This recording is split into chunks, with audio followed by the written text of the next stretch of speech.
Hello, welcome to another Dhamma meeting where we will discuss the Buddhist practices of charity, morality, and meditation. Everyone is welcome to join. We will try to give priority to our new participant first. Those who have been here many times already can wait in the back. Okay. Our first person, I think, is Maria. Hi, Maria, from Russia. Hello, Oh, Jonathan. Hello. Hi, you're from St. Petersburg in Russia. Yes, yes. And right now you're in Japan. Yes, in Tokyo. I see. What can I do for you? Actually, I wanted to ask a question. Go ahead. I wanted to ask, what is the best monastery for a female lay practitioner to stay for a long time? Because in Wat Yan, we cannot stay more than like 7 days or 14 days. But what can be your recommendations where we can stay for like several months to practice sati? Unfortunately, I don't know. You just have to look around. I'm sorry, but I haven't put much thought to this thing before. I haven't been around. So you have to search maybe in the internet and or go to some all the various Thai forest tradition monastery. Okay, I have one more question. I have one. I heard of one monastery recommended or mentioned by a Spanish woman. She wanted to go stay there for a long time, and she said this monastery is run by Ajahn Martin. He's from German. He's a German monk, and he studied with Ajahn Mahabur. So, and he's quite strict. So you can try that. See, once you get there, then you get to know people, and you can ask around where else are the monastery in the same tradition. You have to go just to search around. Like when I started, I didn't know any particular monastery. I just heard of Ajahn Mahabur, so I went to his monastery first. And fortunately, I found it suitable for me, so I stayed there. But you can go to the first monastery, and then you'll probably meet a few monks or women who stay there, and you can talk to them, and they can recommend you some other similar monastery. Okay. Thank you very much. I wanted to ask one more question. I was reading your book, Mind and Its Endless Rebirth.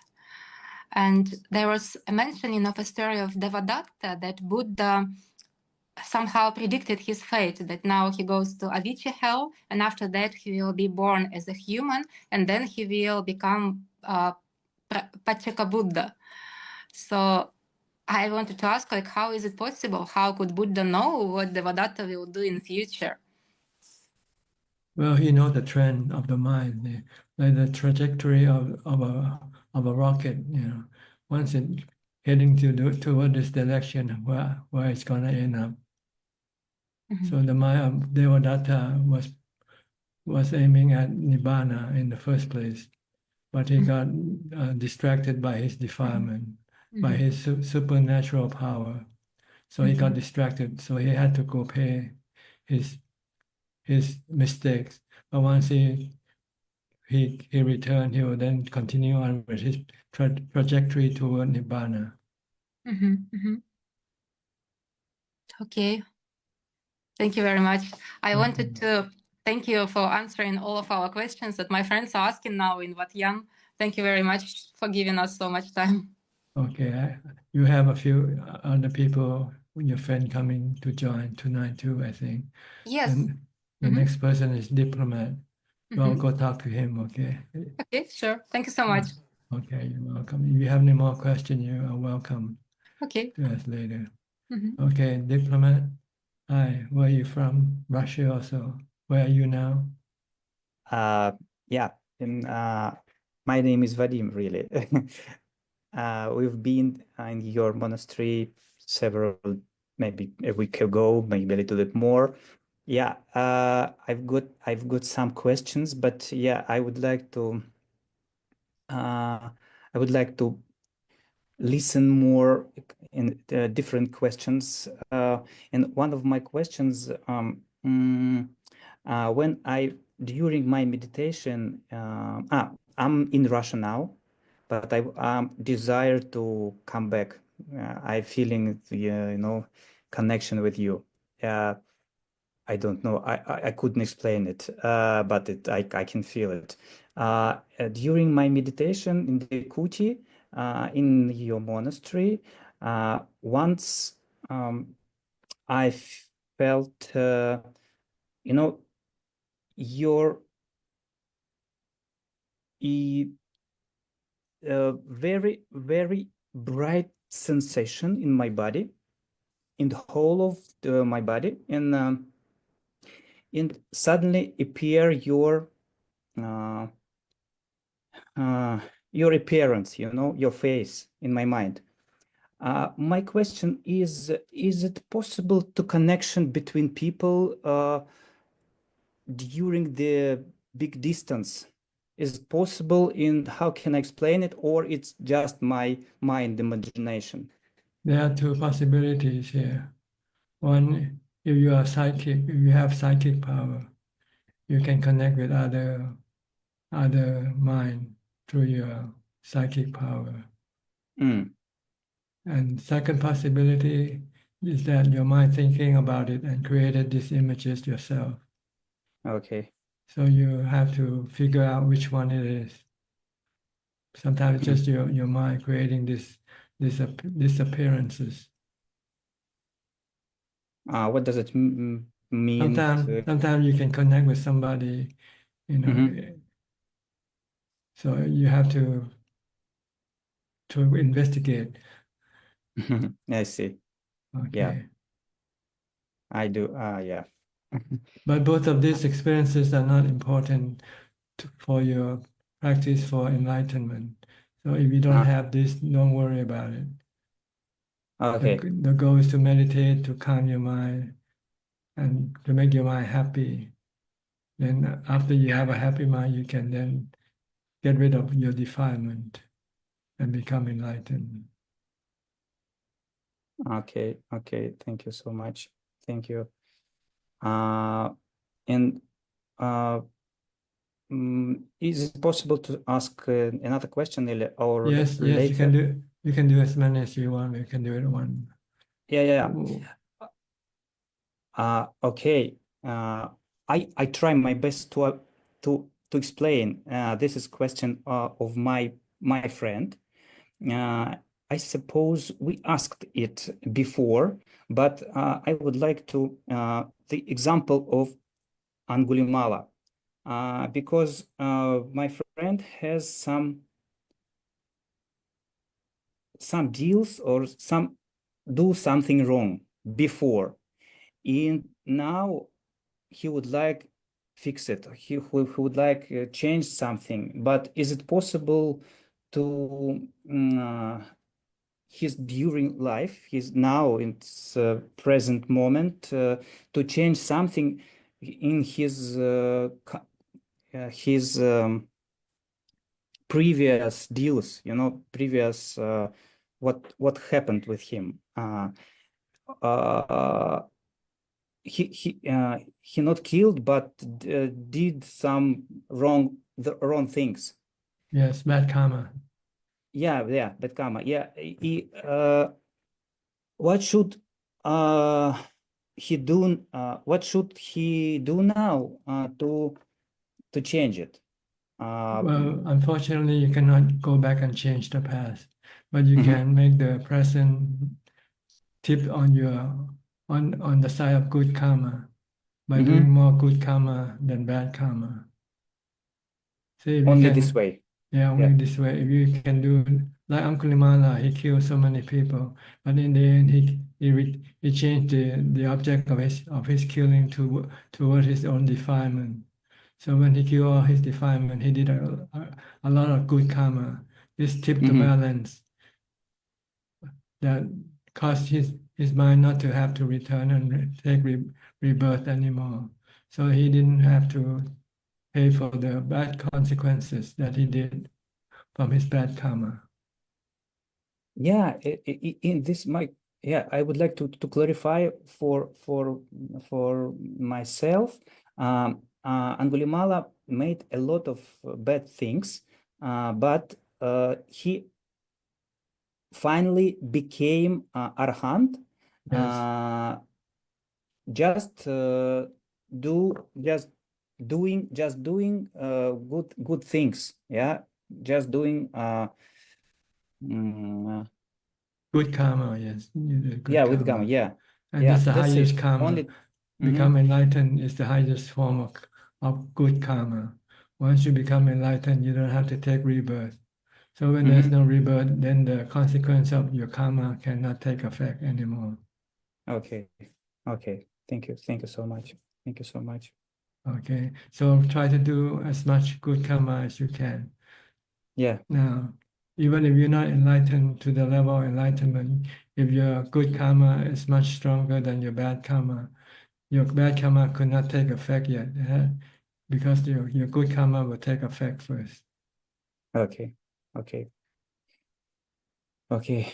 Thank you so much. And the three good karma that the Buddha recommend is to do charity work, help other people, make other people happy, dana, and keeping the precept, avoiding doing any more bad karma. And the third one is to purify your mind by the practice of meditation. So these are the three things these are the three things that you should be doing in order to tip the balance of your bad karma. The practice of meditation should be at the part of his practice, right? That's the most important part, but sometimes it's harder to practice. So it's better to do some easier, good karma, like practicing charity first. I see. If you can afford to do charity. Until you can no longer do charity, then you have to keep the precepts, stop killing, stop stealing, stop cheating, for instance, and then try to meditate as much as possible. He's doing charity a lot, but he doesn't meditate yet. Well, he can start learning. We all can start. It's like we have to start going to school, like learn the ABC. So you have to start to learn how to meditate. Okay. Okay. If he's serious about overcoming his bad karma. Okay. Thank you so much. Anything else? No, thank you. No, it's okay. Yeah. Okay. Thank you so much. Yeah, I'm very, very grateful for you. Yeah, Thank welcome you to join anytime. You can let your friend know if they want to ask questions, they can come and join us. It will be good if you could let us know first who you are, your name, so that we know who, so we can allow you to come in. Because sometimes we have some people make troublemaker and they like to come in and disrupt our meeting. Yeah, thank you so much. But unfortunately, he doesn't speak English. I would like to help him. Yeah. Maybe you can be interpreting for him. Yep. Yep. Okay. Thank you so much. All right. Good luck to you. Thank you so much. Yeah. You too. Okay. Next is Victoria, also from Russia. Hi, Victoria. Good evening. I have low voice now. I want to understand difference between two phrases. One phrase, don't do more for others than for yourself. And another phrase, think about others more than about yourself. What is difference between these phrases? Well, basically, the Buddha teaches us to look after ourselves first. We have to get rid of our suffering first. before we can go and help other people getting rid of their suffering. Like the Buddha, he spent 6 years practicing until he became enlightened. During that time, he didn't help anybody, but helped himself. But after he became enlightened, then he was ready to help other people, and he did it for 45 years until his death. So this is basically what he means by helping you out, helping yourself first. But you're also thinking about other people, but you have to wait for before you can help them. You have to be able to help yourself first. Thank you very much. Okay. Yes.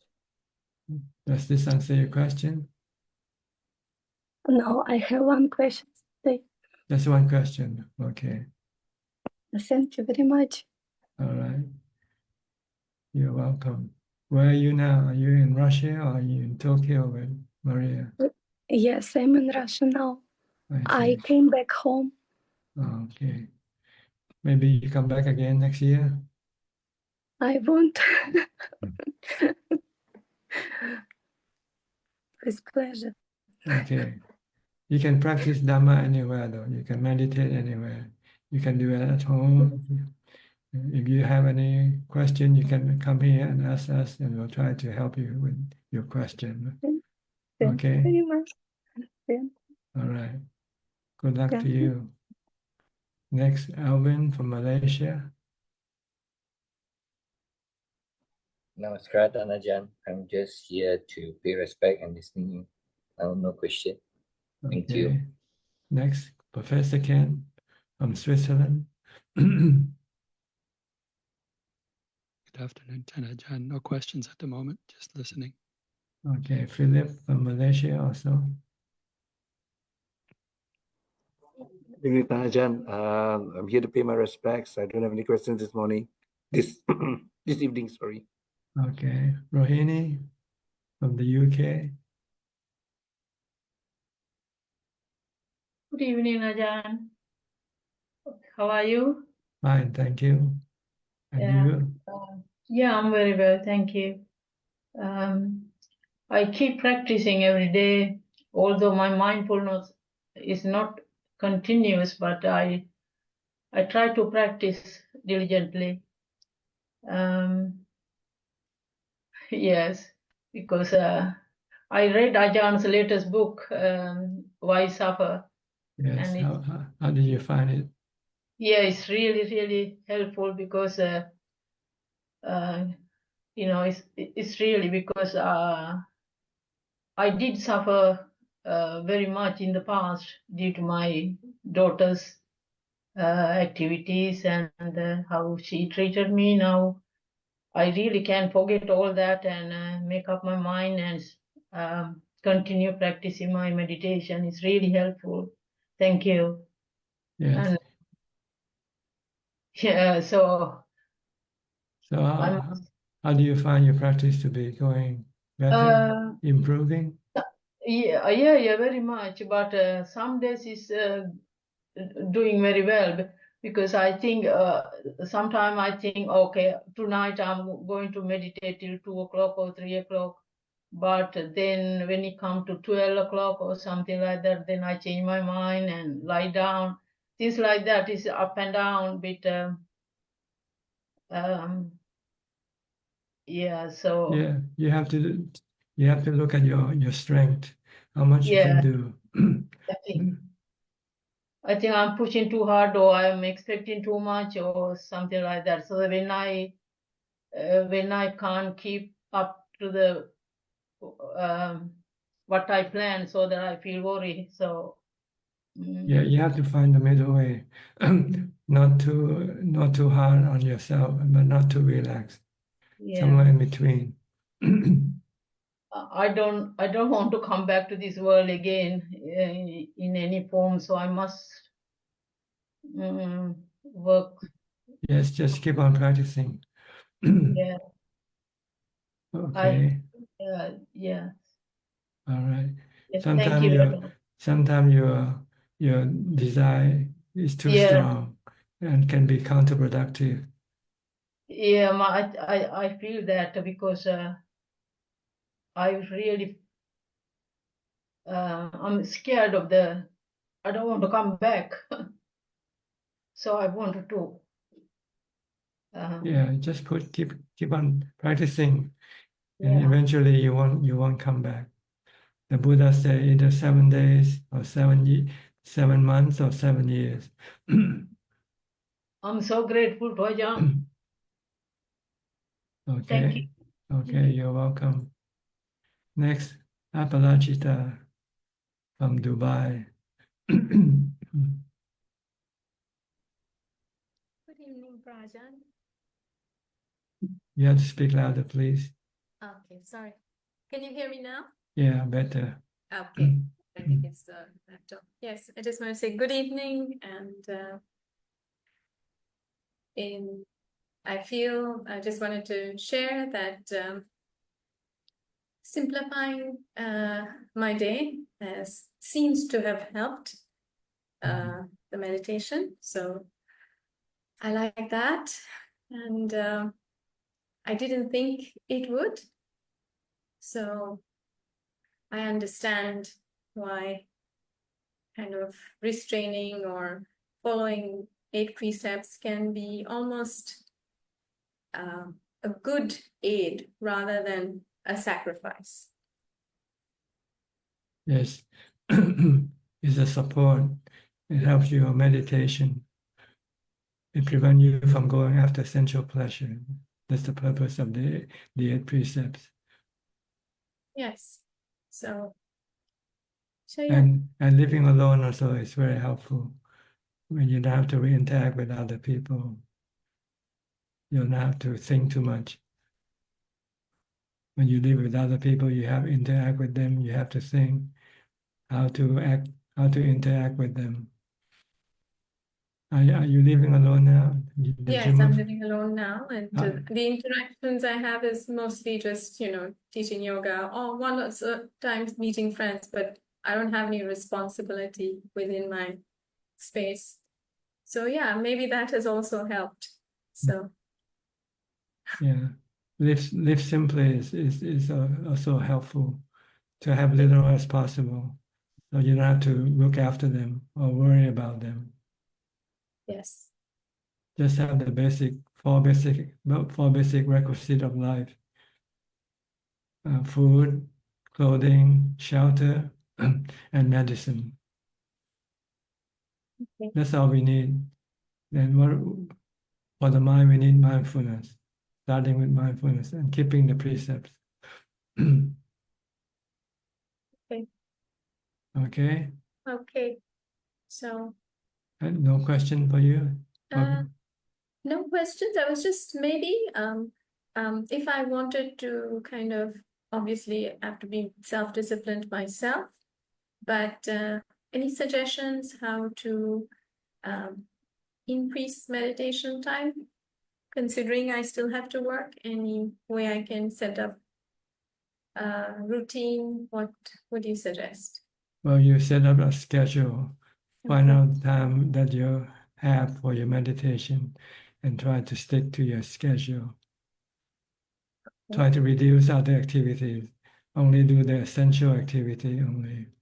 The non-essential ones, give it to meditation or mindfulness practice. Walking meditation or sitting meditation or listening to Dhamma talks or reading Dhamma books, for instance. Try to eliminate all the worldly stuff, like following the news, entertainment, and so forth. Okay. And moderation in eating also. Try to see if you can reduce your food consumption, maybe to just one time a day, if it's Yes, possible. I'm trying to do 1 meal a day. I mean, it will not be before 12, but I'm just saying 1 meal a day would be good. Yeah. This will be helpful toward your meditation. Right. Okay. And be mindful all the time. Don't let your mind think aimlessly. That's true. Okay, good luck to you. Okay. Thank you, Prajan. Thank you. Next, Gary from Singapore. I'm just here to pay respect, Ajahn. No questions. Thank you. Okay. Kok Seng also from Singapore. Greeting Prajan. Yeah, just update Prajan. I'm able to follow my schedule now for early morning and the later part of morning and then for afternoon. Prajan, I have two questions today. The first one is last week you mentioned about to push oneself as much as possible, but not to be counterproductive. So may I check, Prajan, so what is examples of pushing oneself such that our practice become counterproductive? When it's not producing result, so it's become counterproductive. Sometimes you're pushing too hard and you're creating unnecessary stress in yourself. See? So instead of getting rid of stress, you are increasing more stress from your own practice. So you have to watch the stress that may arise from your practice. Okay.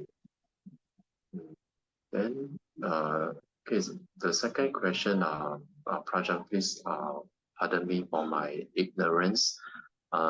This afternoon, after I have finished washing the dishes, and when and after that, there was this thought arise in me to have a cup of coffee, make myself a cup of coffee to drink. But on the other hand, I also recall, Prajan, you have instructed that not to drink coffee because it's a kind of sensual pressures, and I should try to restrain it. Therefore, I didn't make myself a cup of coffee. So my question is, why does such a thought it will occur from time to time? Because it's a habit of the mind. Once it used to do something, it will keep thinking about the thing that it used to do. It will repeat itself. So it becomes a habit. If you used to drink coffee, you think of coffee. Whenever you want to drink something, you think of coffee first of all. Yes. You can change the habit. Next time, just drink plain water. Every time you want to drink, you say drink plain water. Then eventually you're just thinking about drinking plain water and nothing else. Yeah, I have not been drinking coffee after lunch for quite some time. Drinking just plain water. But from time to time, such thoughts will still arise. And sometimes I was just thinking, is it okay just have a sip of coffee? And so sometimes there's this struggle. So, and I'm restraining myself, okay, not to drink. But I'm just thinking, is there, will I be able to overcome it using wisdom to overcome this desire from arising? You can use wisdom by asking yourself, who's drinking this coffee? The body or the mind? Yeah. And the body doesn't know what it is drinking. And what the body needs is water. It doesn't need coffee. Okay. Yeah. And also the harm in drinking coffee is habit forming. So once you drink it, you start to become addicted to it. And when you cannot get coffee, then you can become irritated or not happy. Yes. Okay.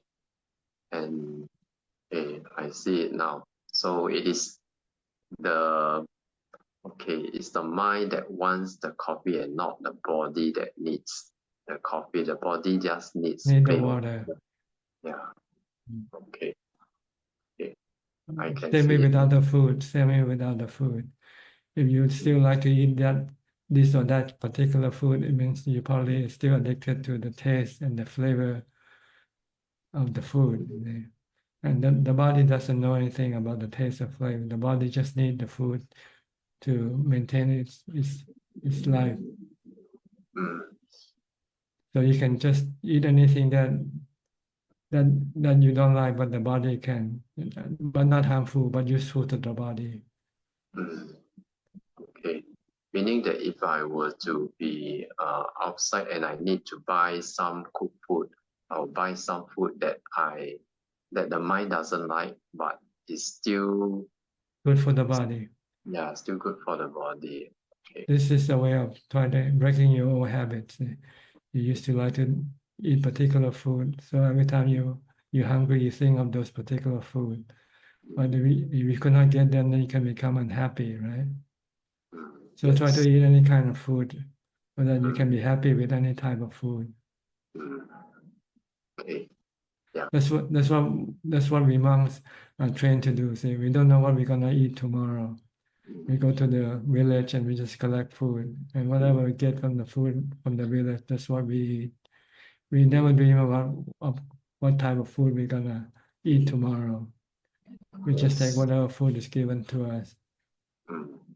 So we have no worry about eating. We can eat any type of food, just as long as it doesn't hurt the body, not harmful to the body. Okay. Yeah. I will train my mind in this way. Yes, then your mind can become peaceful and don't have too much worry about food.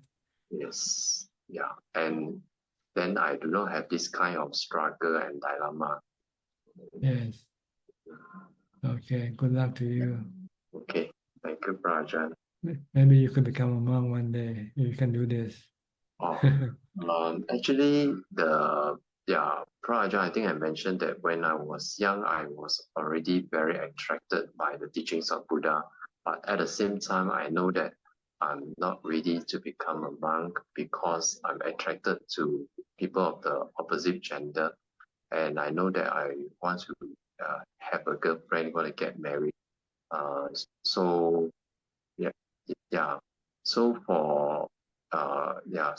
so that is for this lifetime. So eventually I have a girlfriend, I got married, got children. So now I'm a householder. Okay, but you can break this attachment by using a super contemplation on the unpleasant aspects of the body, so that one day if your spouse should happen to pass away, then you won't be looking for a new spouse, and then you might be ready to become a monk. Still not too late. You're still young. You still have. And look at the opportunity that you will miss. This is a one-in-a-lifetime opportunity to come across the teaching of the Buddha. Yes. When you return next time, there might not be Buddhism around for you to study or to rely on. This is one of the fear I have, that the next time when I come back, and if I'm still born as a human being, I may not be able to come across the Dhamma again. That's right. So try to make as much effort as you can for this particular lifetime, because this is the golden opportunity for you to be a human and to come across the teaching of the Buddha. Yes. Okay. And the Buddha Sasana is coming to an end. Yes, according to the Buddha, he predicted about 5,000 years. So it's halfway now. It's over 2,500 years. Yes. Your next birth might be a long time, because you might have to go receive the reward of your good or bad karma first. Okay. All right. Okay. Thank you, Ajahn. You're welcome. Next, Ricardo from Uruguay.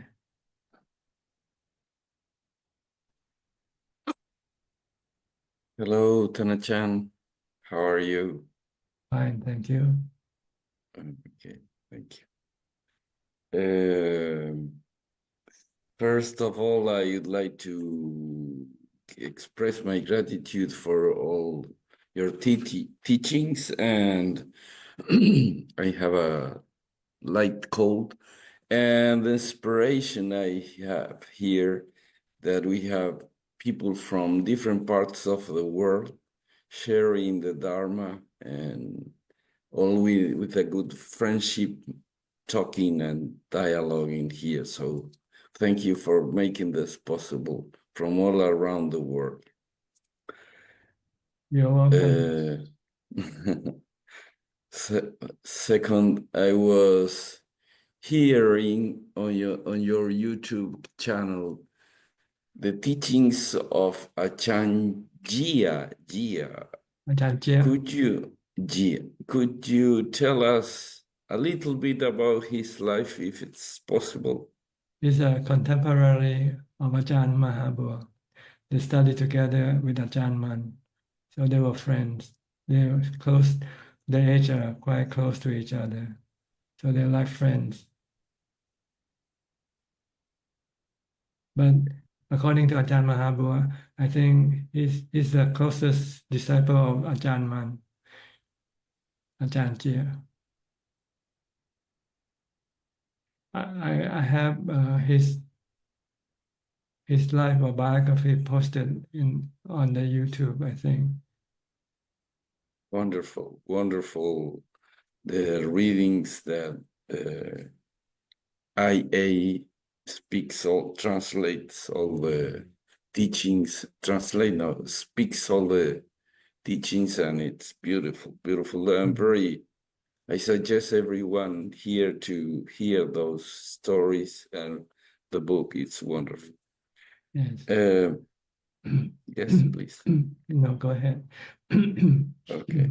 One of the second question would be, one of the teachings he talks about is what happens to me sometimes, is that while I'm practicing Buddha, even though it's frequent, the mind has enough space as to put one thing in between one Buddha and the next Buddha.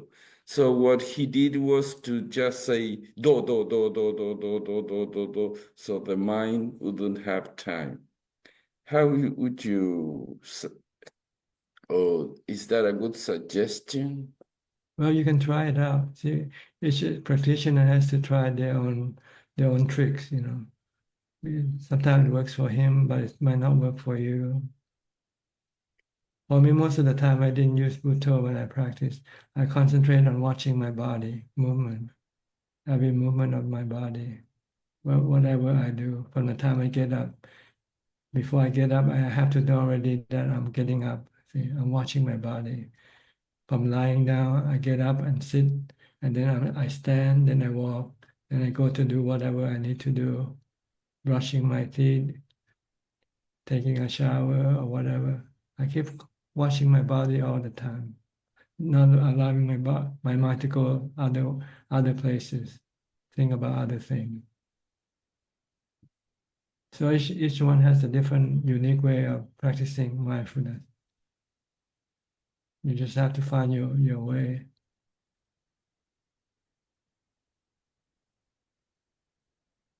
Yes, it's true. Okay, and the last question would be, this is just intellectual. In Western English translation, when the Buddha reach or getting the Nirvana, which it's translated by realization. I think realization comes from realize, but even in Spanish it makes it more confused. It's a confusion. Could you talk about what's the Pali word, and if it's realization a good translation to English? Yes, I think the Pali word is vimuttiyana tatsana. The realization that you're free from suffering, vimutti.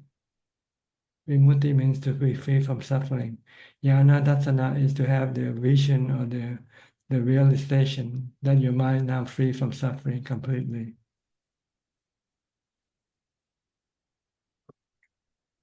That's Nibbana. Because once there is no suffering in the mind, then that's the definition of Nibbana.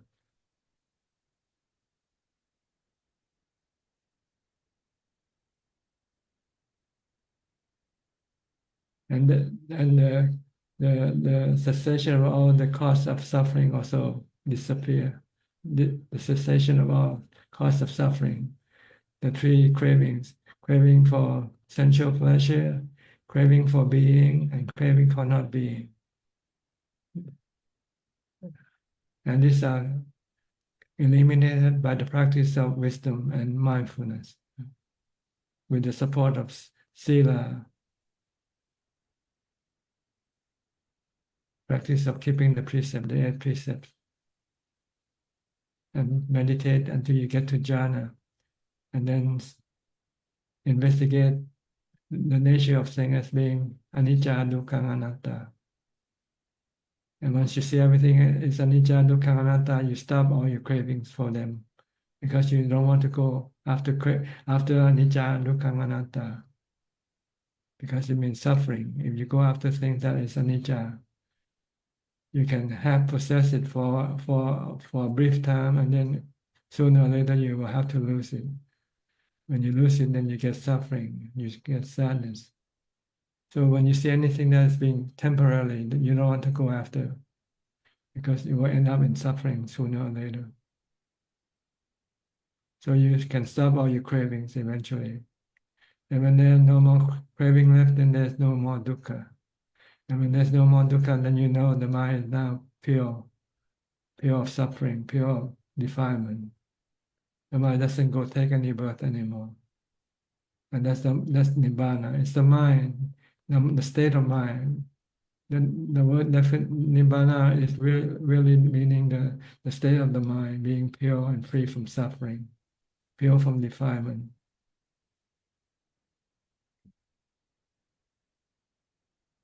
So when you get to that point, you get this Vimutti Jnana Dassana. You realize that the mind is now free from suffering forever, free from taking birth, no more birth. And you know that there's no more work for you to do. You're out of work once you get there. You don't have to do any more practice. You don't have to meditate, you don't have to investigate or anything anymore. You just enjoy the remaining time of your life. Usually not enjoying more, spending time teaching other people so that they can also become free from suffering. I think it took the Buddha 2 months to decide whether he wants to teach or not. He became enlightened on the 6th month of the lunar calendar, and then he decided finally to teach 2 months later. Wow. And then from then on, he taught people every day, 4 or 5 times a day, 3 or 4 times a day, every day, until the end of his life. And he produced many arahants, many noble disciples. He didn't build any temples. He didn't build any monastery. He didn't build any JD or pagoda or Buddha images. He just built people to become arahant.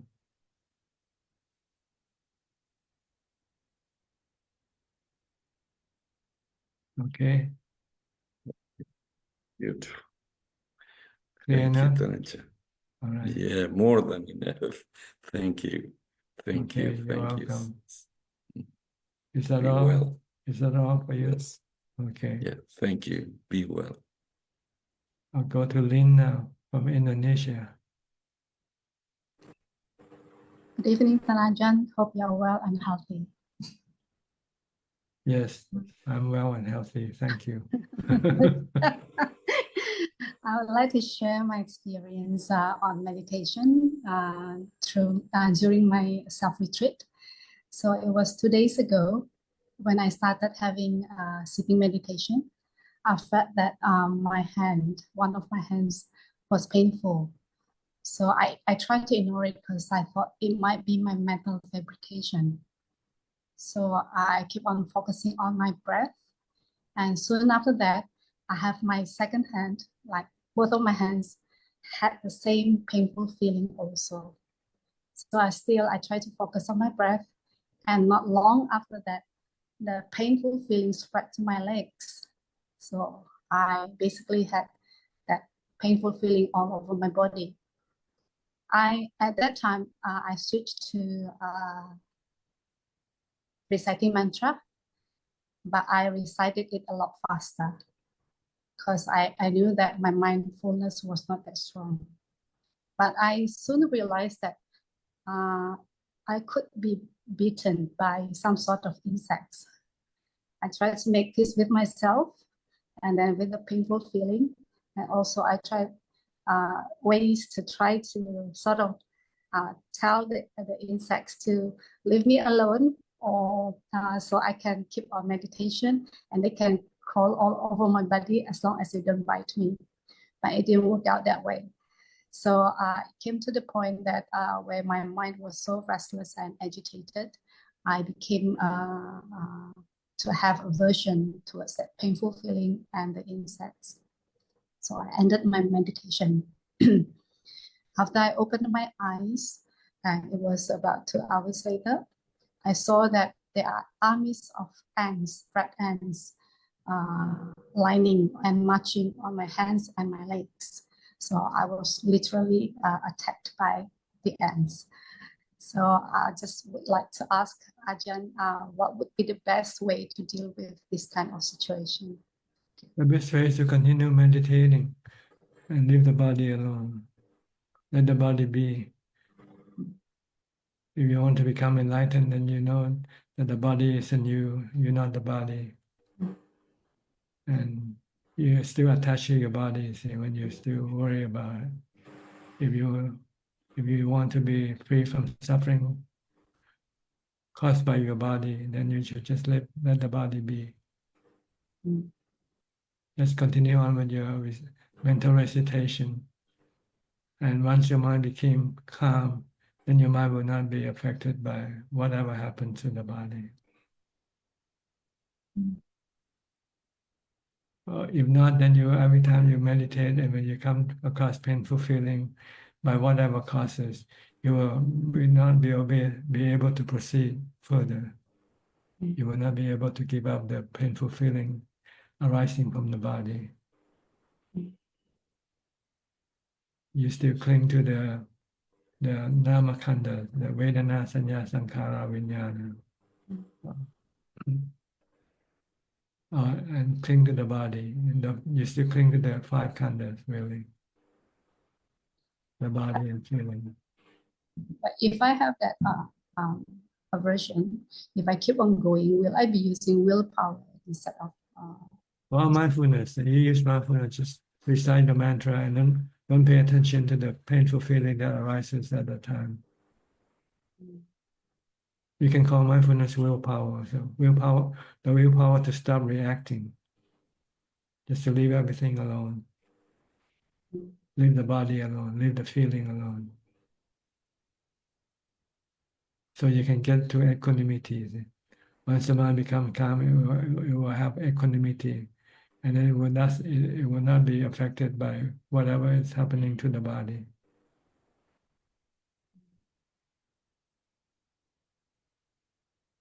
Even though that I need to struggle throughout the process before I can get my mind calm down to let the body. Yeah, you give up your meditation, your mindfulness. Instead of trying to develop more mindfulness, you stop. Then when you stop, then the mind can no longer be able to withstand the pain of the body.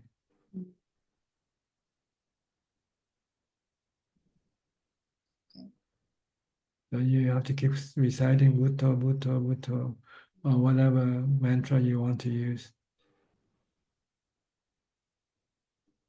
until the mind become calm and give up the attachment to the body. Then whatever happens to the body, it will not affect the mind. The mind might experience the pain, but no longer reacting to the pain. No aversion. It can live with the pain, put it that way. Once it becomes calm, when it has equanimity, it means you have to enter into the fourth jhana, really.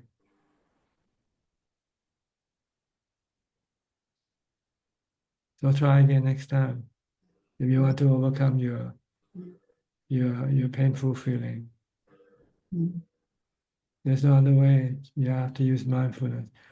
Wisdom, you already know that pain is anicca, anatta. But you just still have reaction to it. You should not have reaction to anything. You should just be merely knowing the pain arise, knowing pain remain, knowing pain disappear by itself. So should I focus on the pain or just No, on the mantra. No focus on the pain, because when you look at the pain, you have more aversion. You want to forget about the pain by using the mantra to pull your mind away from the pain. So when you forget about the pain, then you have aversion for the pain. Then the suffering in the mind will disappear. The cause of your mind not able to withstand the pain is the suffering caused by the aversion, by the defilement. We call vibhava tanha. Yeah. This is what we want to stop.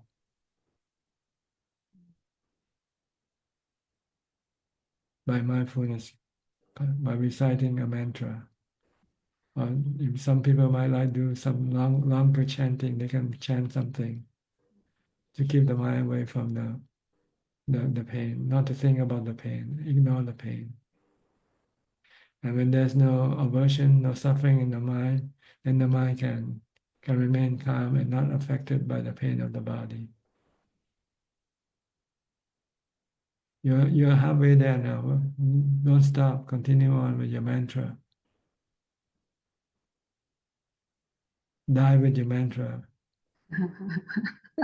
Use your mantra as your refuge. This is the Dhamma. The Dhamma is my refuge. The Dhamma is mindfulness. The mantra is your refuge for the mind, not the body.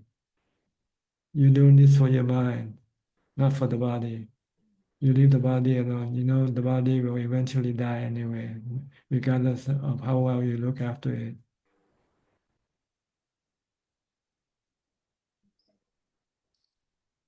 Okay. I have another question.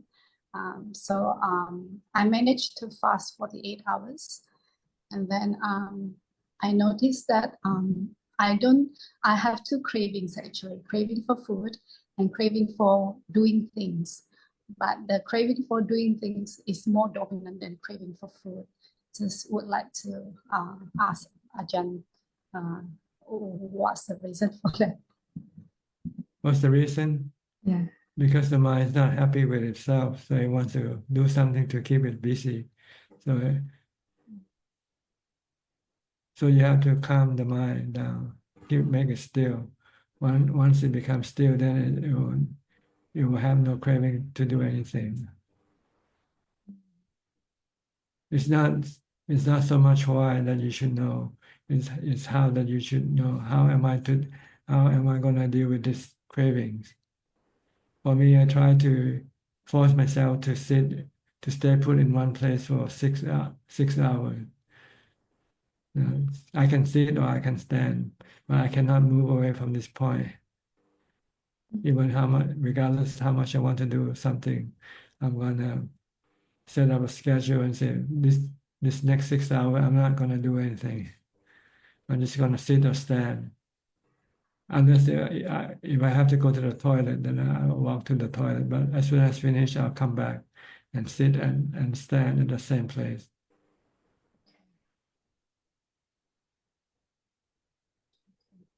Because then if you do it like this, then there's no excuse for you to do anything. If you don't, then they'll find some excuse. Oh, I have to clean this place up, I have to do something. Because the mind is not happy when it has nothing to do. So it has to find something to do to keep it busy. When it's not doing something, it becomes restless and agitated. Is reading Dhamma books also one of the kilesas? Well, if you want to stop doing everything, yes. You can use the wisdom and the mindfulness that you have inside you also. You can contemplate on the 32 parts of the body. You can contemplate on the 4 elements. You can, recite the mantra or recite the 4 foundation of mindfulness or whatever. This you can do in order to keep your mind from being from craving to do some other thing.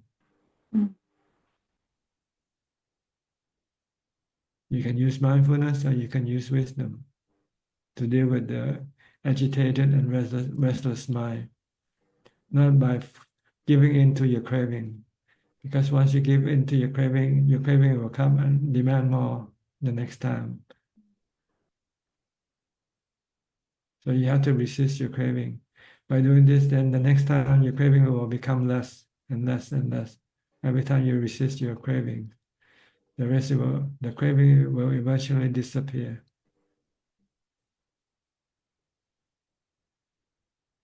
Okay. I still have 4 more days to go, so I'll try harder. Yeah. Try to set up schedule, say, I want to sit in this chair for 6 hours. I can stand or I can sit. When I feel tired from sitting, I'll stand up. And after I stand and I feel tired from standing, I'll sit. But I'll do nothing else except going to the toilet. And if you're thirsty, then you can have a bottle of water by your side to drink. It's so simple, but it's so hard to do, right? I thought 6 hours is a long, like one stretch to do, but it can be like Yeah, but you need complex. something drastic to produce results. See, no pain, no gain. That's the word. But you're not hurting anybody. You're not hurting your body. Just pretend you're riding on a plane for 6 hours, and not the type of plane, ancient plane where there's no entertainment, no food, no distraction. Just sitting on the plane for 6 hours, and you cannot go to sleep either. Okay.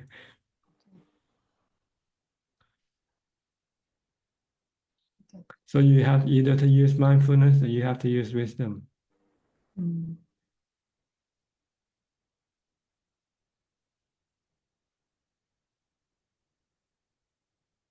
You can meditate, you can recite the mantra, or you can recite the sutta. Well, reciting the sutta gives you wisdom and also gives you mindfulness at the same time. I'll contemplate on the 32 parts of the body. Keep your mind busy, then it will stop the cravings.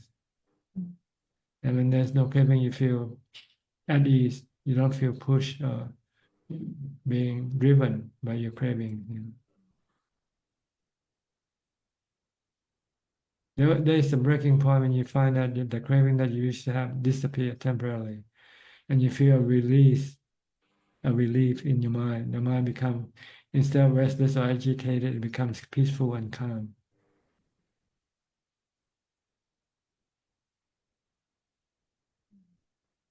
Okay? Yeah, I'll try. I'll let you know again next week. Thank you, Tanajan. Right. You're welcome. Next, outsourcing from Malaysia, Penang.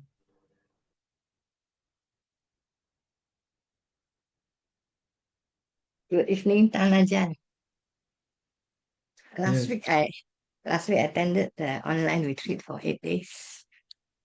My mindfulness was good, the practice was good. Then I contemplate after coming out from my samadhi. The challenging part is I had flu throughout the entire retreat. I had flu, but the sickness did not deter me from carrying on my retreat. Good. It means your mind is strong enough. Your mindfulness is strong enough to to prevent your cravings from pushing you to give up your practice? I was pondering on what Ajahn mentioned 2 weeks ago about doing self-retreat at home. I was thinking I would try to do self-retreat at home 1 or 2 days a week. That's good. The Buddha said recommend at least once a week, once a week, right, on observance day, that we should stop our working and then spend our time on the practice of meditation and mindfulness and keeping the precepts, the 8 precepts. Retreat, like you said. You can, on your retreat, you can read Dhamma books, you can listen to Dhamma talks. Unless you want to stop everything and just want to use mindfulness and wisdom to deal with your mind, then you don't use anything external, or use whatever you have, use the mental resources that you have. I'll give it a try. Try to sit for 6 hours, try to stay 6 in one. hours? I don't think so. 6 Why hours not? is too long. It's good. 3 hours maybe. 6 hours I think is too long. You don't have to do anything. So what's so difficult? You're not carrying anything heavy, or you're not working or doing anything. You're just being not busy. That's all. Mm. Try to not be busy for a change. Mm. All right. All right. Thank you, Ajahn, for your guidance. You're welcome. Next, Kek Yen So, also from Penang.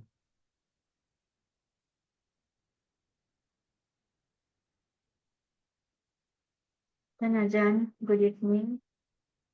Yes. Just to send regards, Ajahn, and pay respect. No questions. Okay. Do you have self-retreat also? Normally I do the 8 precepts, yeah. Every day, normally, In the temple, yeah. in the temple, not at home. Not at home, yeah. Okay. But you keep the 5 precepts. If you're not keeping the 8, then you keep at least the 5 precepts all the time. Yeah, I have the 5 precepts, yes, that's right. Okay, good. All right.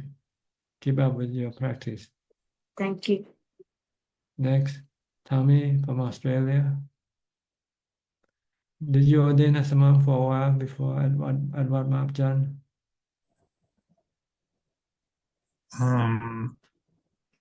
Was a nan for about 2 months. See, 2 months. Didท่านอาจารย์allow women to stay there for a long time?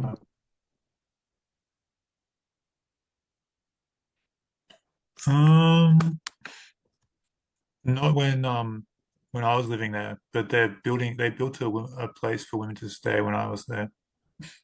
I see. Yeah. But you're not sure how long they're allowed to stay, right? No, I think that there's a Kuba Ajahn Meichi in Bunkan.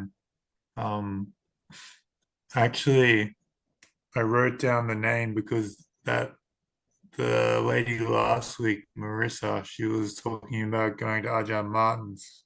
Yes. And when I was meditating, I thought if she was here, it's Satan Tam Mechi Suwan Gail Satit. สถานธรรมแม่ชีแก้วสถิต Cup. Okay.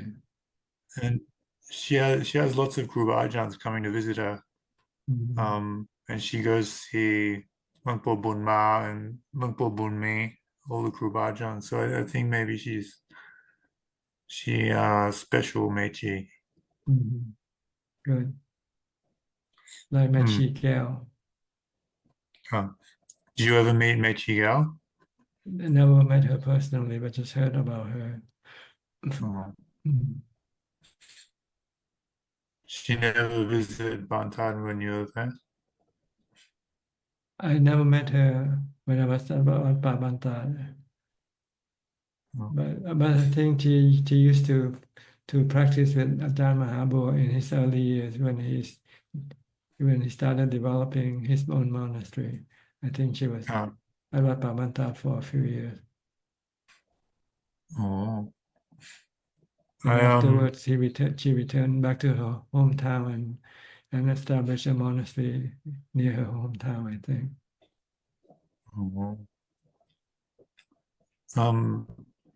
I started going through the Satipatthana Sutta.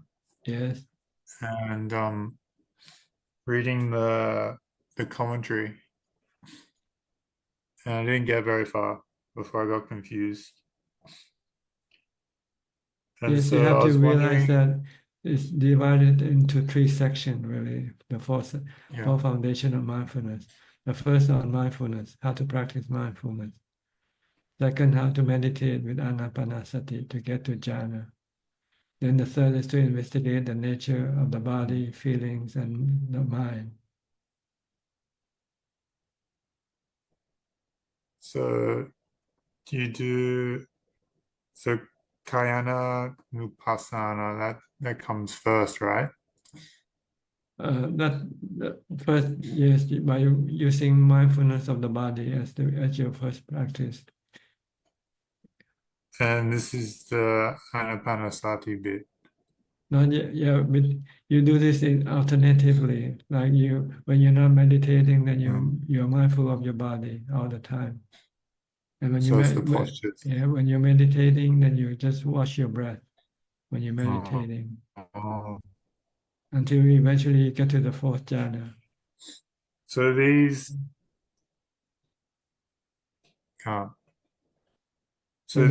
these instructions, so I was going through, it's like you're gonna say something? Go ahead. So I was going through the instructions, it's like I'm breathing in long, I'm breathing out long, I'm breathing in short, experiencing the whole body. And then in the commentary it says the mind body and the physical body. I think you don't have to worry about this thing. Just watch your breath, that's all. Don't think, don't try to So it's analyze fine. anything. Just watch your breath. Know that it comes in, know that it goes out. Know that it is long or short. That's all. That's anapanasati. Okay. And then at the end it says he dwells contemplating the nature of the body in the body in regard to himself, and he dwells contemplating the nature of the body in regards to others. This is the next level. This is wisdom. You study the nature of your body as being anicca, dukkha, anatta, and asubha. Okay. This come after you have reached your fourth jhana first. So it's still a long way before you can get to wisdom. For someone, it takes years before they can get to jhana, first of all. 10 years of mindfulness practice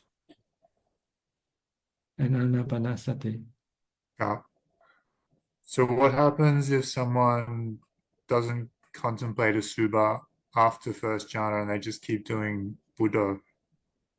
Until you get to the fourth jhana, when the mind becomes peaceful, still, and have equanimity and contentment. So you shouldn't do a subha to the fourth jhana. Yeah, right. After you get, not in the fourth jhana either. This is a separate practice. What practicing for jhana and practicing for wisdom are two separate practices. It's like two separate subjects, geography and science, for instance. You don't study them at the same time. So when you come out of, if somebody comes out of first jhana and they go through the 32 parts, is it wasted?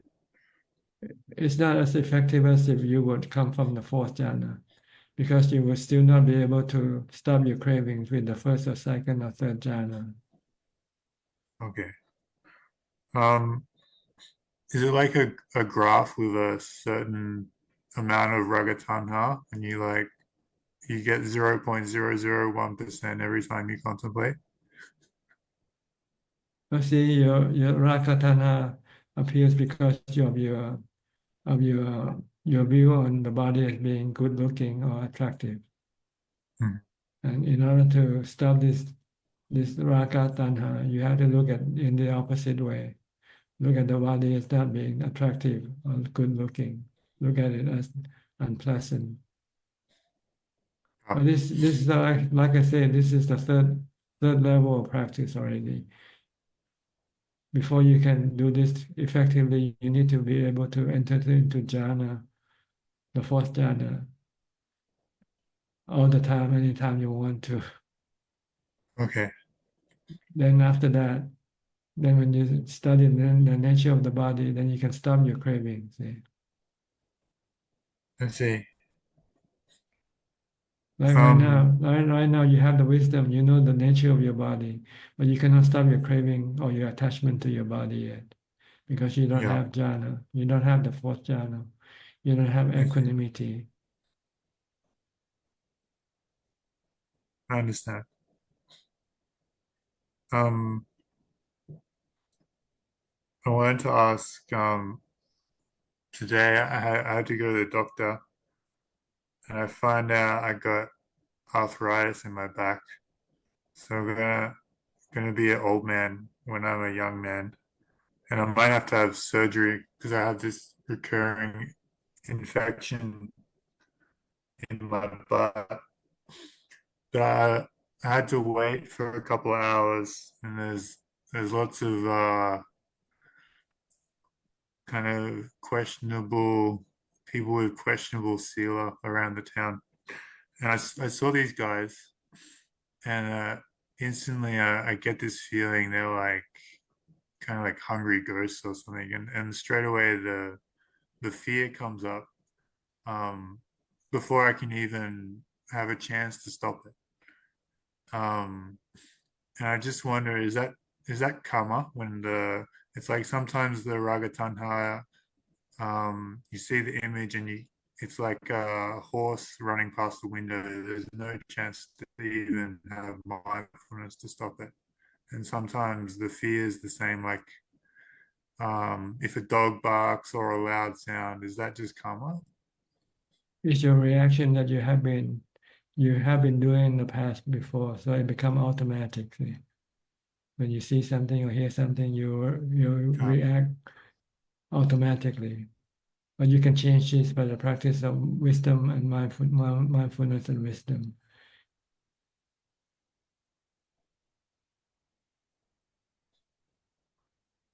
So would an arahant, they have no like scare reflex? No, there's no aversion for anything. It sees everything as the natural phenomenon. Oh.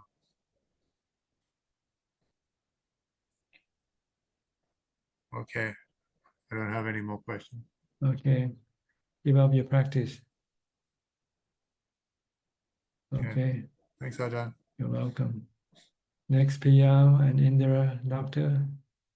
Both doctors from Toronto. Good morning Good from morning, Toronto, Ajahn. Ajahn. Yes.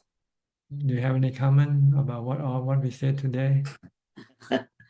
Commentator, you are our commentator from the scripture. Okay, so I think the first one, I think somebody was asking about the doing a lot of bad karma in the past, and how can we get rid of do good, how to negate that, like how to overcome the bad karma in the past. I think he took the example of Angulimala. But in this situation, I think the Buddha came up with a sutra called Lopahala Sutra, Lonapala Sutra, Lonapala. Sorry, actually, Lonapala Sutra. It's about the salt crystal. So you put the same salt crystal in the flowing river, or put in a glass or a cup. The cup is salty, hard to drink. But if you put in the same salt in the river, you can the water is still fit to drink. So if you keep doing good things all the time, your trivial karma can dilute it out. So the idea is you have the option. Dharma is not deterministic. You can change, dilute it out by doing good stuff. As you said, dana, sila, if you cannot do bhavana, at least dana sila, you can dilute out the karma. It's called Lonapala Sutra, Sangyutta Anguttara Nikaya 399. So that's a metaphor. He talks about the salt crystal. Yes, that's good. And also you said how much hard you said pushing. Somebody talking about the push, how much to push. I think again another sutra, Buddha, when Devata came and asked Buddha, how did you cross the stream? He said, I didn't try very hard. If you tried very hard, I would have got caught to the whirlpools and got drowned. But if I stay still, I would still drown. So I just, the right effort I put to cross over the stream. Just like I think the lute, if you tighten too much, it'll snap. If you don't, it'll be too lax. Then you don't get a tune. So you have to, as you said, you need to know your right samma. What is samma for you might be different from samma for another person. Yes, that's right, because we have different moral strength. Exactly. Yeah, no. I have a question about the when you talk about the three knowledges, Buddha said that's the kind of a hallmark for an arahat, three knowledges, but not. It's called Chutopat Padanana and Hubbe Nivan Sutanana and Asavakya. But not all arahats have all three. I guess only one is the requisite for sure. That is Asavakya, the last one. Which I say, Vimutti Yannasangwararam. Yes. So knowing about the past births or how they are people be born according to their karma is not absolutely necessary, but you need to get rid of your the asrava, the defilements, asavakya jnana. That's a must. That's so right. Yeah, so the asava or the defilements, these underlying defilements, it's not that this could be some sort of a things you cling in the past, like with your cravings, you're clinging. This becomes your like some kind of memories or like perceptions embedded, and it keeps coming back. But it's not they are coming back. It's because your craving is the one you pull it out, because the memories are still there. Only you decide to put your hand in. That's when because that means the craving is still there. That's when the asravas, the defilements come out. It's not the defilements itself, because of the craving. So in other words, like in the fourth jhana, do you have some sort of nibbida at one stage? Because nibbida is reached to nirodha and viragas. Nibbidang viraja, viraga nirodha. So, but this nibbida, like our disenchantment or distaste to something, is a temporary, right? It's because your wisdom is not solid enough, but still there is a nibbida, like because it's like a sponge which is fully saturated. You can't put any more water to it, like the fourth jhana.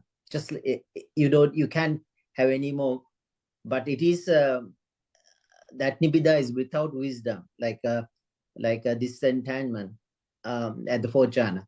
But with the wisdom, you can complete nibbida and then lead to viraga, like this dispassion. Is it? Yes. With the jhana or samadhi, it's a temporarily release from suffering. But with wisdom, it's a permanent release from suffering. So there is some release, at least for the state while you're in jhana. But when you come out, your cravings are still there. Your wisdom is not strong enough. You can get pulled with the craving. Right. That's right. But if you have wisdom, when you eliminate all your craving, then there will be no more craving that will pull you toward any suffering. So the fourth jhana is like a platform for us. It's a temporary nibbana, really. That's what it is. When you're in the fourth jhana, it's as if you're in nibbana, but it's a temporary nibbana. When you come out, your craving and your defilement start to return. So you start to have restlessness and agitation and suffering. But if you use wisdom, you can get rid of this permanently. So can a person get into niraya, apaya, or the lower realms even after reaching fourth jhana? You mean you before you A can get to person. before you get to wisdom, you have to have the fourth jhana as the support. See? Yeah. So even I think you can read the jhana. I think even Devadatta, I think he went to the Niraya, right? Because he said jhanas. That's a different one. That's not jhana. That's not the fourth jhana. It's called upajjhara samadhi. Okay. This is not in jhana. It's different. Okay. But he had psychic powers though. That's why you get the psychic power to enter in this level of it's not the fourth and it's not the rupa jhana and it's not the arupa jhana, but somewhere in between. Okay, got it. You first have to get to the fourth jhana before you can get into the psychic mode. But that's not a necessary requisite, right? Not for No, it doesn't have equanimity or contentment. But it gives you special ability. Can people get misdirected when you get these abilities? Like Yes, like Devadatta. See? Devadatta have this ability, and he thought he was enlightened because of this ability. So he asked the Buddha for permission for him to be the next teacher after the Buddha. The Buddha said, "You're crazy." Even my chief disciple, I don't anoint them as to be my successor. And who are you to ask for this? He got real angry for the Buddha on what the Buddha said. So he tried to kill the Buddha 3 times. Yeah. Any question? Yeah. So, Tanajan, now there are 2 ways, like Arahat Cheto Vibhukti and Jnana Vibhukti. Panya Vibhukti. No, it's not 2 ways. It's the same way, but the 2 different. What they use mostly, I think. What's more effective? See? Yes. See, Jeta Vimutti is someone who is more effective with samadhi. More efficient, not effective. More efficient. Has special psychic power. These are samadhi Jeto.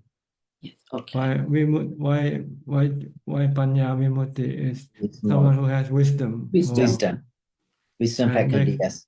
And they can use this wisdom to teach other people. Yeah, I think it's what they mostly use for the enlightenment is Cheto or Panya. Like depends on that. You need both. You need you need both. To become enlightened. Yeah. And then you can if you have more psychic power, you have psychic power, you can use psychic power as a tool for your teaching. If you have wisdom, then you use wisdom as a tool for your teaching. Okay. Yeah, it's just like the 2 hands I think we spoke about. We need both. Like the 2 chief disciples of the Buddha, one is Jento Vimutti, and the other Panya Vimutti. But the Buddha has both ability, both Jento and Panya Vimutti. The Buddha has wisdom to teach and also the psychic power to use to demonstrate that teaching to other people. He rarely used the psychic powers unless it's absolutely necessary to convert people, right? To Angulimala, for example.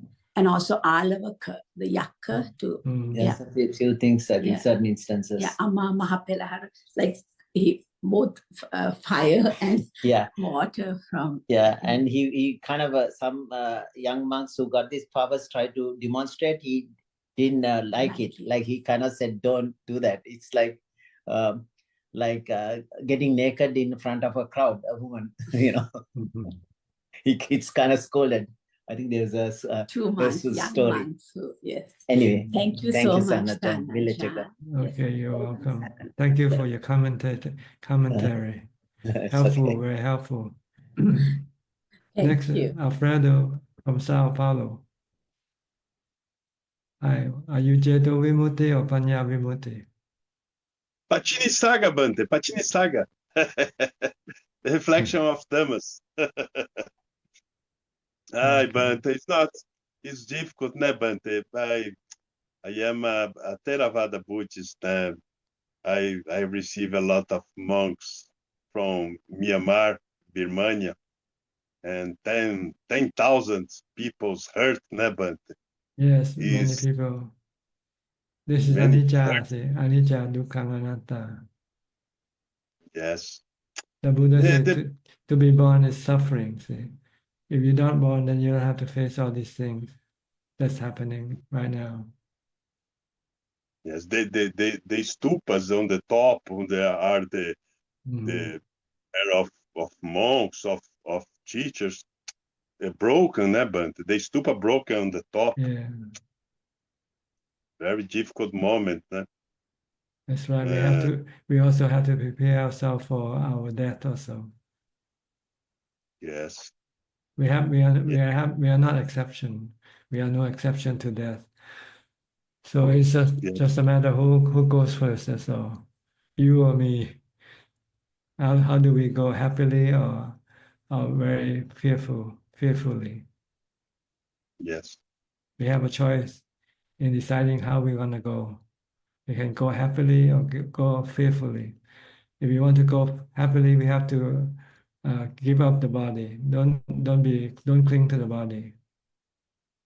Yes. If we want to go fearfully, then we cling to the body, attached to the body. That's all. Yes. So you have to teach yourself that the body is not you, and you have to lose it one day. So let it go willingly. Sakayati. Yeah, Sakayati. Yeah. Silabata Paramasa. Silabata Paramasa no necessary to recite to people's, but the Myanmar monks recite all day, né? But it's not necessary, né, Bante? Silabata Paramata is not necessary to recite our dead people's, né, Bante? Or necessary.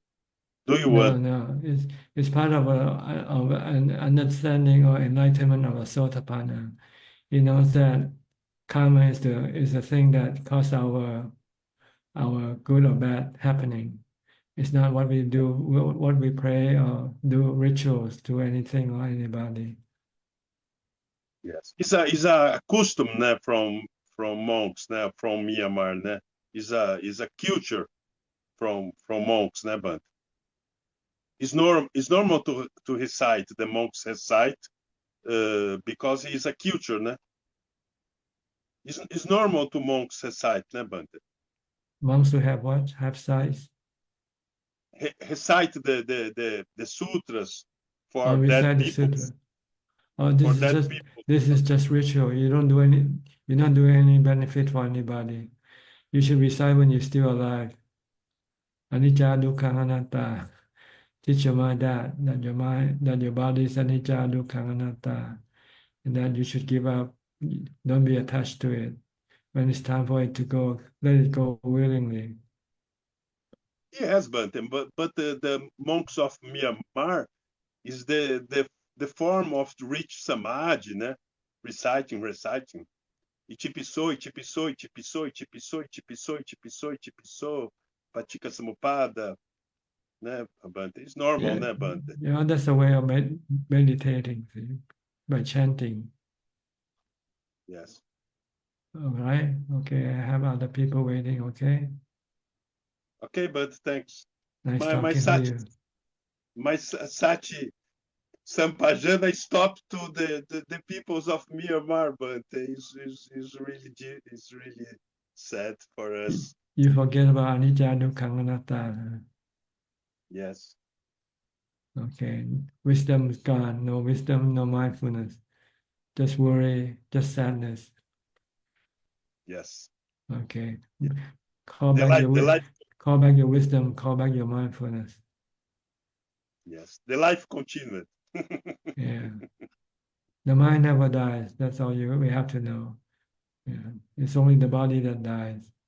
The mind goes on. Look for a new body. Yes. All right. Conscious. Space and conscious. Infinite conscious. And infinite space too, Bante. Okay. Space is infinite too. Yeah. Conscious and space. Six elements are infinite. Infinite. Earth element, water element, fire element, wind element, knowing element, and the space element. These are our six infinite. Sunyata is infinite too, but the sunyata is infinite too. Sunyata is space element. Space emptiness. Yeah. Yes. Okay. The Nice wisdom talking to is you. the wisdom is infinite, but several Buddhas coming to teach us. Maybe you'll be the next Buddha, who knows? Yes. Okay.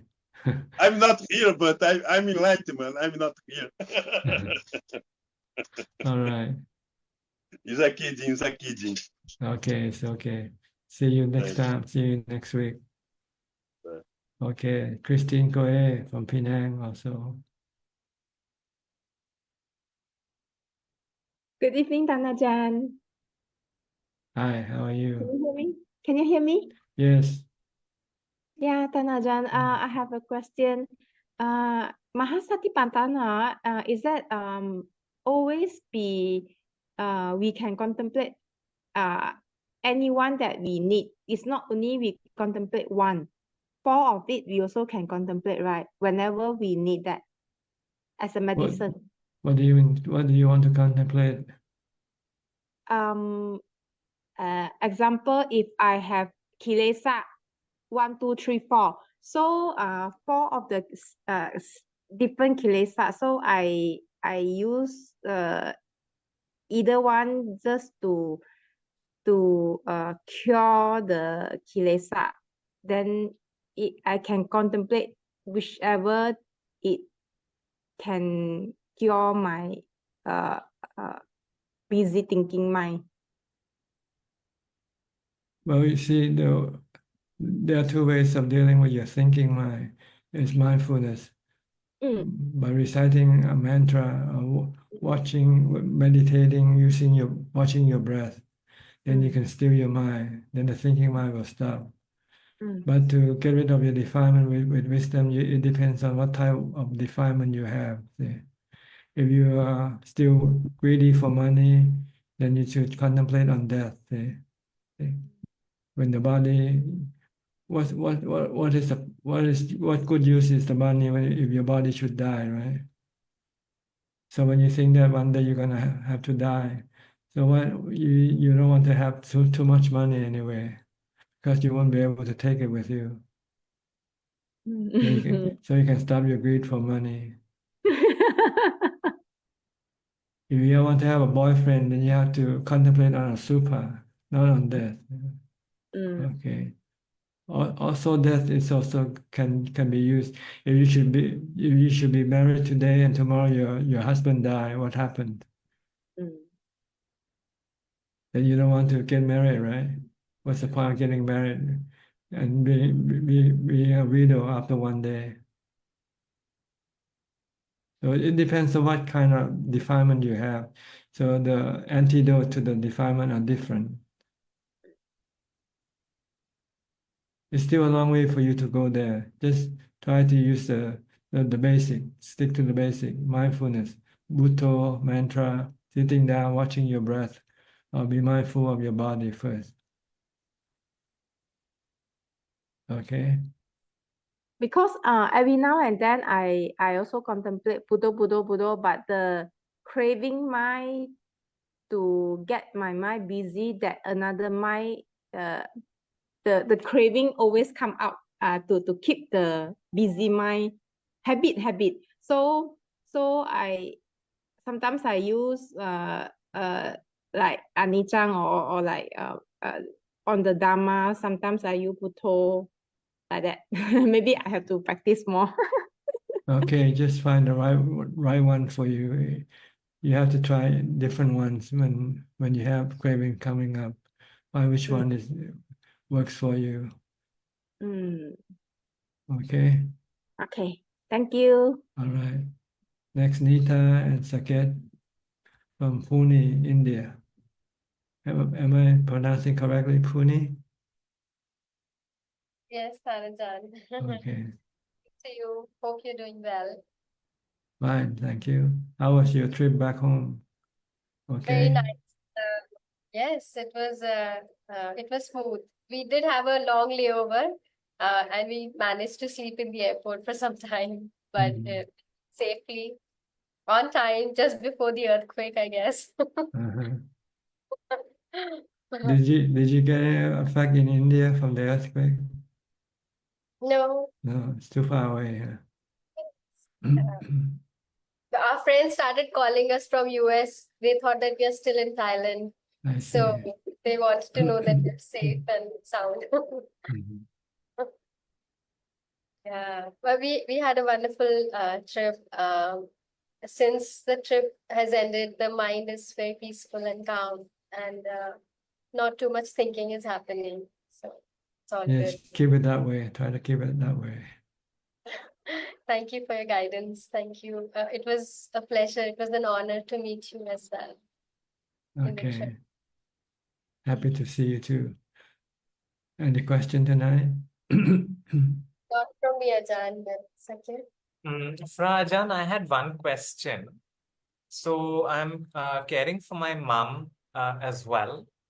And, as she's getting on in years, sometimes I feel there's a need to be a little, she can be strong-headed. She doesn't want to use a walking stick, and she's all over the place, for example. And she needs assistance with some daily activities, which again, she's very strong-headed about. And I'm wondering, it really feels sometimes I have to be stern with her. But I don't want to be stern in a nasty way either. Would you have any advice for me how I can You should leave it up to her how much help she needs. Don't force the need on her. Don't force the help on her. Just wait for her to ask for your help. Because sometimes people just don't want to be helped. They want to take care of themselves as much as possible. So try to be a servant. Don't try to be the master, telling your mother what to do. Wait for your mother to tell you what she wants you to do for her. But first you have to tell her though that I'm here ready. Whenever you want anything from me, just don't hesitate. Just let me know. But if you don't want me to do anything, I'll stay away. I'll leave you alone. Then everybody is happy. She's happy and you're happy. You don't get in each other's way, see. The problem is sometimes we care too much. We want to push our care upon her, on the other people, which they don't want.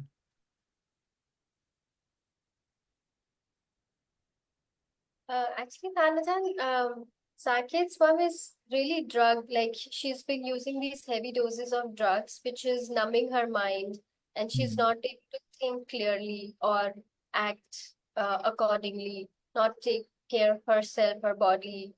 And we try to make sure that she, for example, she uses the walker so that she doesn't fall and hurt herself. But then she's really adamant that she doesn't want to use a walker. So That's I right. think So it's up to her. See, you already offer your help, but if she doesn't want it, then what can you do? If you try to push her, then she can get angry at you. So it becomes counterproductive. See? You're trying to help her, but instead of helping her, you're hurting her without knowing it. So don't try not to have any interaction, any altercation really. Just be nice to each other and just okay. Ask, can I help you with anything? And she said no, okay, fine. If she say yes, then do it. It's her life, So it's up to her how she wants to do with her life, right? You are here to help, not to hurt her. But your good intention, sometimes our good intention hurt other people unknowingly.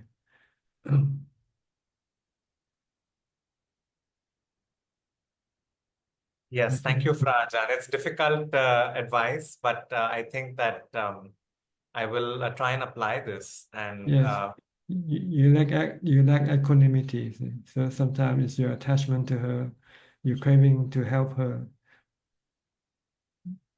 which is not which you overdo. and instead of being helpful, it can become hurtful to her. But if you have equanimity, then you stay put and you just wait for her to send a signal that she needs some help, then you go and help her. If she doesn't send any signal, then just leave her alone. But Ajahn, it's okay to use some skillful means like saying that I have to report to the doctor, so please do these things so that I can give a good report. And using those kind of skillful means, that's okay, right? I don't know whether it's skillful or not. You might think it's skillful, but it might be deceitful. Oh, okay. So it's Yeah. better be supportive and keep her happy, better that way.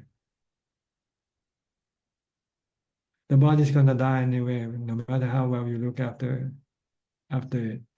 What's important is to make the mind happy. The body should come next, not first. The mind should come first. You should make her happy, mentally happy. And as far as the body, whatever she wants you to do for her, you do it. If she doesn't want to, then leave it alone.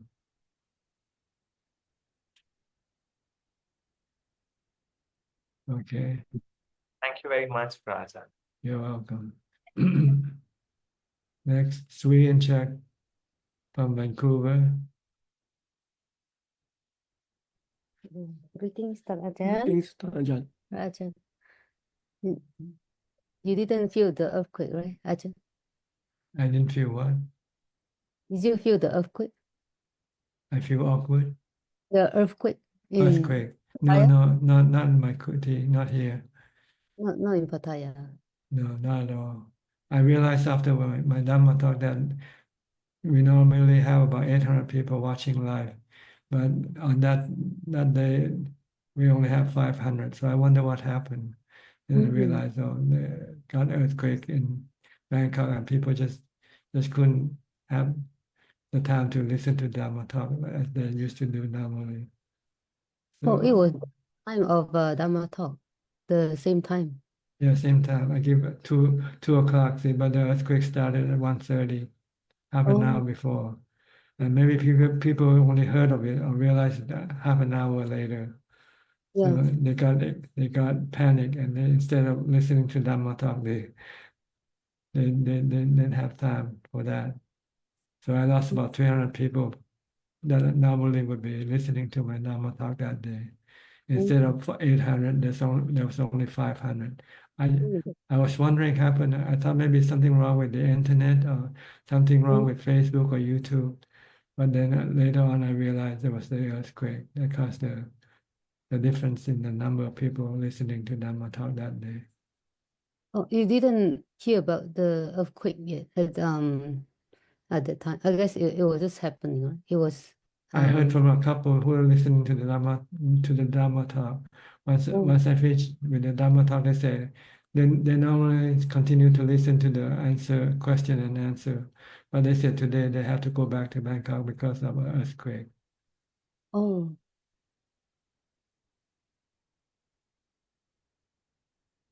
yeah. But there's no effect over here. We didn't have any effect at all. Oh, okay. Yeah. I heard the term Cheto Vimutti and Yeto Vimutti, Panya Vimutti. I was wondering what Vimutti means. Vimutti is enlightenment or freedom from suffering. Freedom from suffering.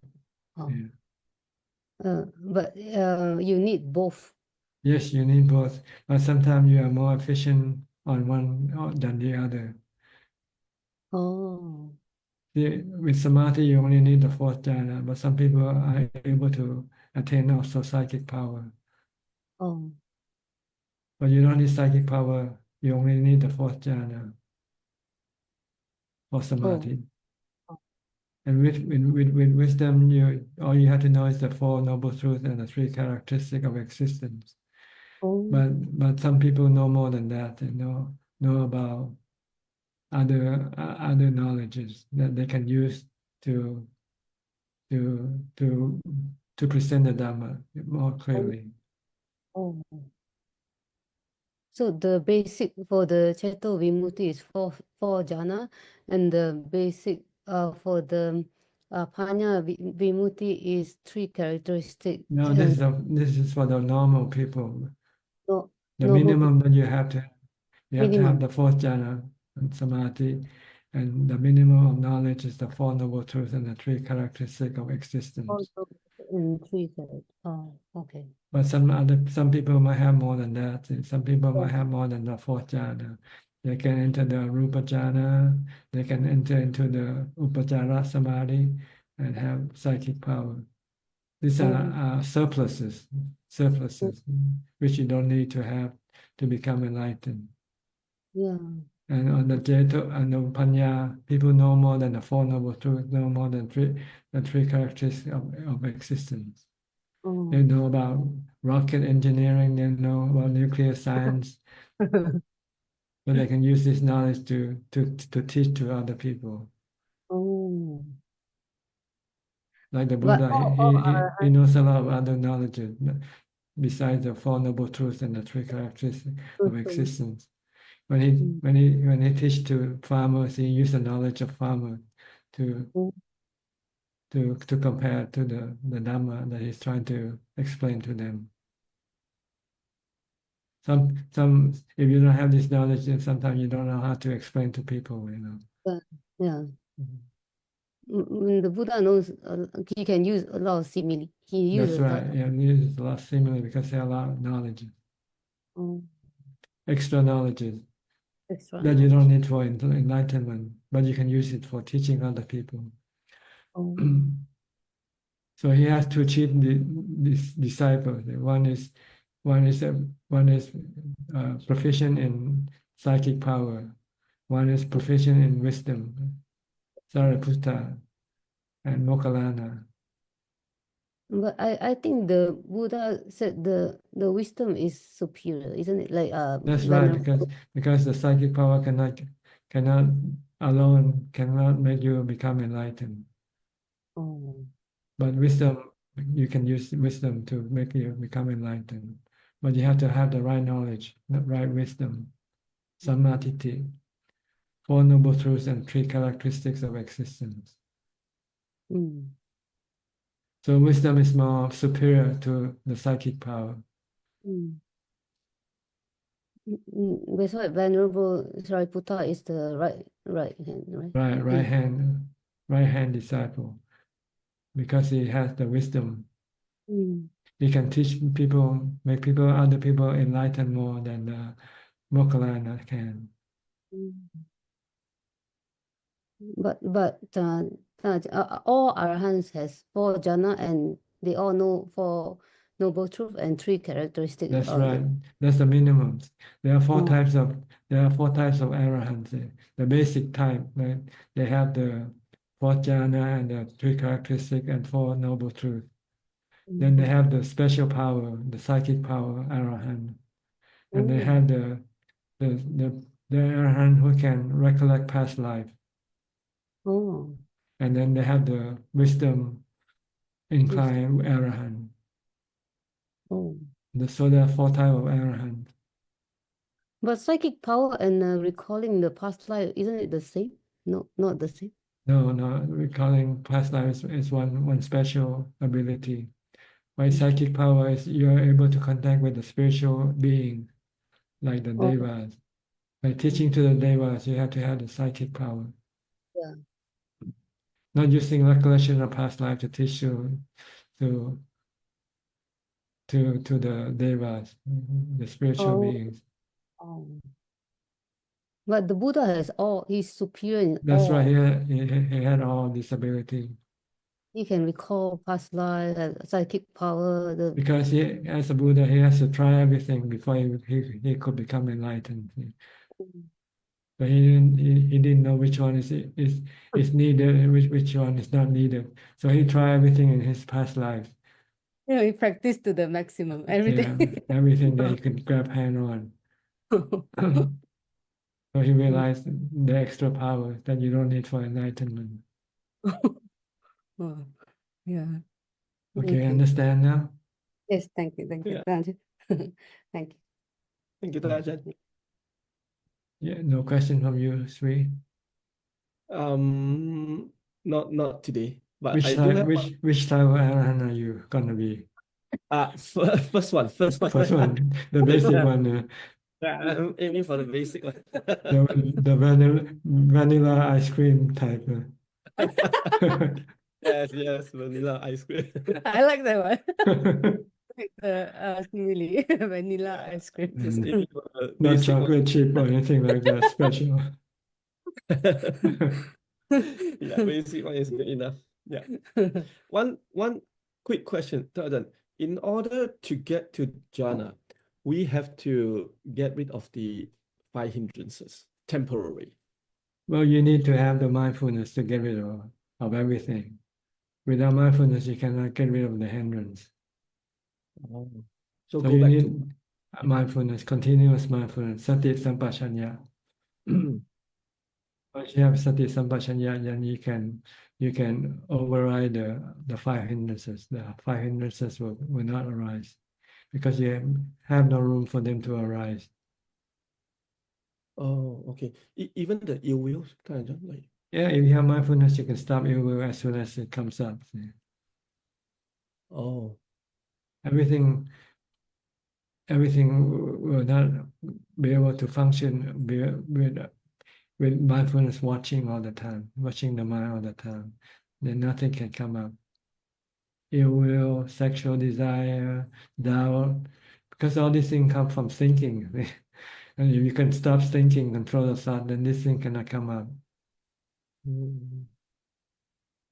Oh, okay. So the reason I ask you is because like you taught us before, we have to cultivate metta, right? So that's another part. That's because when you don't have enough mindfulness and you already have the problem. If you have mindfulness, then you won't have anger in the first place. But if you had anger, it means you don't have enough mindfulness. So when you have anger, then you have to deal with metta. Oh, okay. Or you can use mindfulness also if you can. But since you could not, since you didn't have enough metta, didn't have enough mindfulness to stop it in the first place, it's probably not possible for you to use mindfulness to stop it once it have come up. So you might have to use metta instead. Forgiveness. When you're angry at someone, just forgive them. Forgive that person. When you forgive them, then your anger will disappear. Oh, okay. Then okay, Or you can use either one if you can. If you have enough mindfulness, say, okay, I'm angry. I should come back to Bhutto, and then come back to Bhutto. That also works. Okay. Yeah, that's the mindfulness method. Yeah. Yes. Oh, okay. But since you have this hindrances, it means your mindfulness is not good enough. You allow it to happen in the first place. If strong mindfulness, then these hindrances cannot come up, cannot appear. Okay. So that's why you taught us either like to focus on the body or to recite Buddha all the time. That's right. Then you have no problem with the hindrances. But whenever you forget, whenever your mindfulness become lax and disappear from time to time, then there will be hindrances can come up during this period. So either you go back to your mindfulness, if you have strong enough mindfulness, you go back to that. If you don't, then you have to use the other antidote.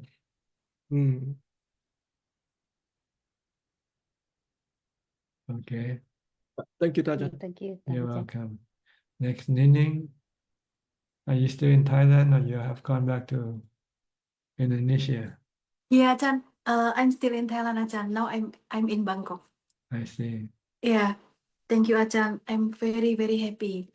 Like today, I said to my mom that, Mama, do you know that we can watch our Pindapata live recording 2 days ago? And then Mama said, oh, okay. And then Mama watched until the end. And then I asked her, are you happy? Yes, I'm very happy. So I think it will become one more channel option for my mama because my mama love watching TV. And then today I asked my mom, mom, not asking, just I start conversation with my mom. Mom, do you know that one of student asked to Ajahn, can meditation cure the disease? And do you know what Ajahn reply? And then Ajahn replied that meditation cannot cure the disease except for the mind disease. So in this case, I just try to make my mom close to Dhamma.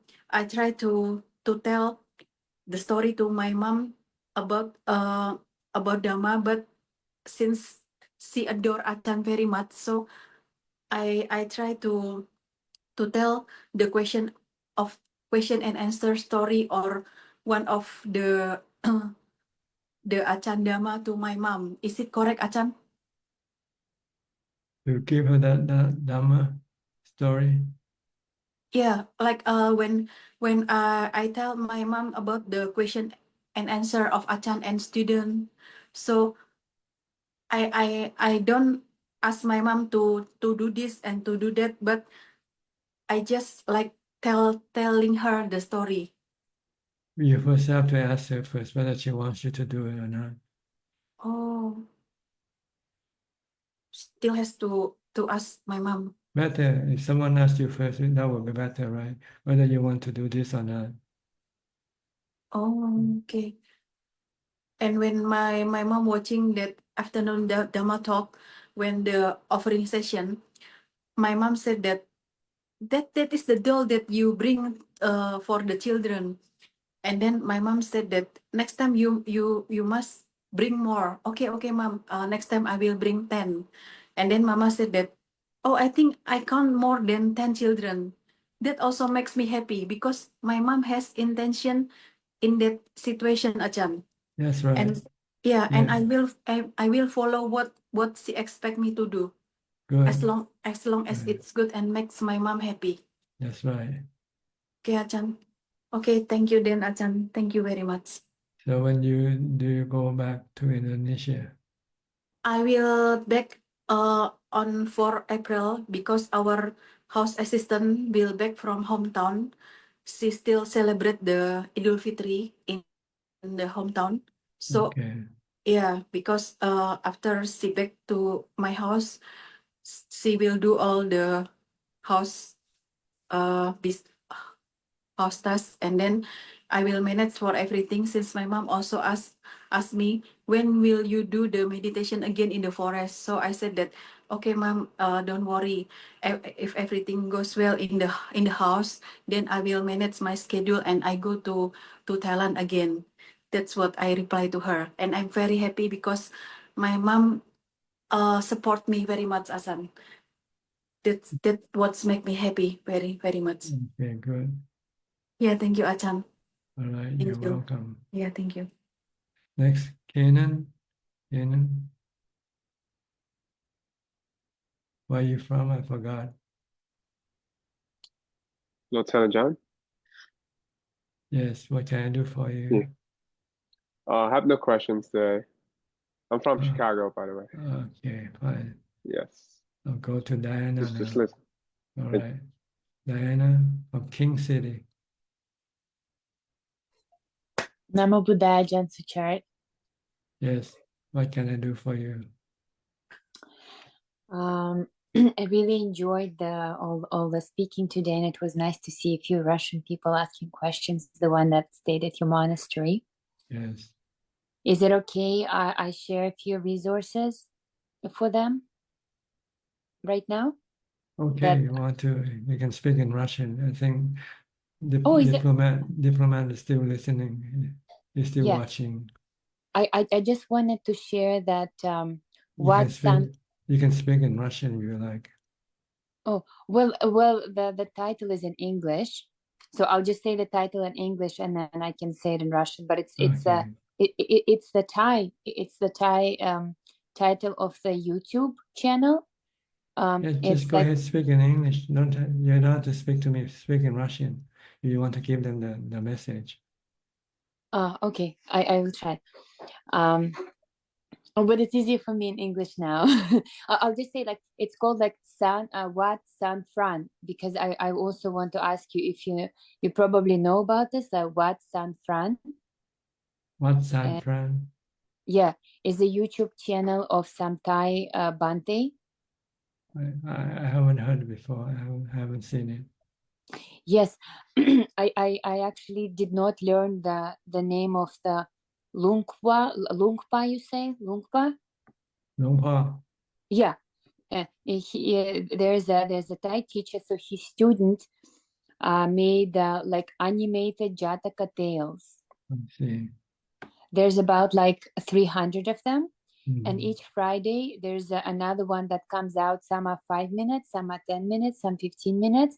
But they cover these Jataka stories, which have some Angulimala stories. My daughter and I watched most of them. Okay. Okay, I can say it in Russian now. Okay, go ahead. Да, вот этот YouTube-канал, на нем вот эти Jataka Tales, там информация очень много помогает какие-то понятия развить. И, простите, у меня русский не очень уже хороший, вот. Но если вы попадете на этот YouTube, он называется Animated Jataka Tales, и там можно просмотреть и научиться информацию. Okay. I wasn't prepared to speak in Russian, so I hope it sounded okay. Okay. Yeah, just because one Jataka I remember from there is like how Angulimala was a big turtle, like a big giant turtle. Do you know that one, Ajahn Suchart? No, I don't know much about the Jataka stories. Yeah, just by accident I learned that it was just so strange because the other monastery that we go to, the Sri Lankan one, they also didn't hear about it, even though they use the website for their children's classes mostly. And it's like how Angulimala was like this big giant turtle, and he helped these like 1,000 people to cross from some kind of water situation where they couldn't get home. But then once the people got to the land, what happened is they decided to eat the turtle. So they killed him, even though they promised not to kill him. So the only person that didn't kill him was didn't eat the meat of the turtle was the little girl. And so when he was reborn as Angulimala, he like got thrown into this murderous rage, like murdering like these 1,000 people who ate him before, except the mother, and the mother was that little girl. At least that's how my daughter is enchanted with this Angulimala story from when she was little. So then I had to look more into it. Okay, good. Do you have any question? Yes. Okay. Let me.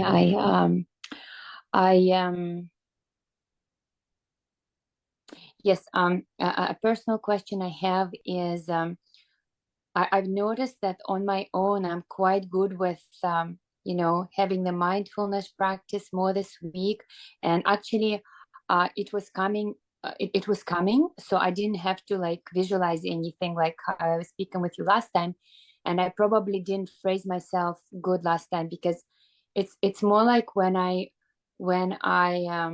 turn to metta, that there's more like visual lightness that I experience, and that's why but I think it's okay, right? Because it's like a little bit different practice for metta and forgiving and genuine. As long as you make your mind happy, peaceful, and calm, that's the goal. Yeah. Okay. So my question is like now that I've I'm doing more like 6 precepts as much as possible, and it really helped with reducing the tension. If let's say the timing is running late, I don't stress out anymore, like I lost my precept or something. So now when I have to go out in the world and other people are there, I'm struggling to keep my mindfulness. I do find that I lose it. So Could you share a little more how to keep it more successfully? Well, you just have to recite the mantra as much as possible. So just still the same thing, regardless Yeah, of the that's right. of the reactions I'm having.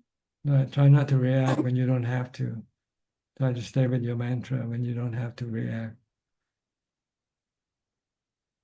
Oh, I mean, like when I have feelings arising, when I have already, is it too late already? No, you can still use the mantra. You can remember using the mantra. You can use it anytime. Okay. I'm not sure why, well, particularly with my family, I just start feeling so agitated, even if I am using mantra. You have to practice before you run into them. Say, when you're at home, imagine that you're running into your family and you start to recite mantra to when you see them, when you're near them. Try to use as much mantra as you can. Only react or reply to what they ask you. Otherwise, just don't say anything. Just recite Okay. Because once I start speaking back quickly to try to soothe them, that's when I guess that's the key point where like Yeah, you lost your mindfulness. You get involved in the play, and you're not becoming a watcher. You're becoming a player. Yeah, and then I see myself play, but I'm Stop playing. no, and it's challenging. Yeah. Yeah. Okay. Try to be an observer more than a player. Okay. Okay. Some other follow-up questions. Oh yes, with this rushing with this, how people are always rushing and rushing to like from this priority to the next. So I've kind of like tried to step back and not to rush, though I get sucked into it again. I guess it's the same thing. It's the mindfulness. Yes, it's either the mindfulness or the craving. They're the opposite forces. If you have more mindfulness, then your craving will become less. If you have less mindfulness, then your craving will become more. So I guess then, is it the craving of like getting something done that is not letting me conduct myself mindfully? Yes, sometimes you need to stop doing anything to develop mindfulness first. And then Okay, when you so have again, you have to have time to develop your mindfulness. You cannot do it while you go craving for some other thing at the same time.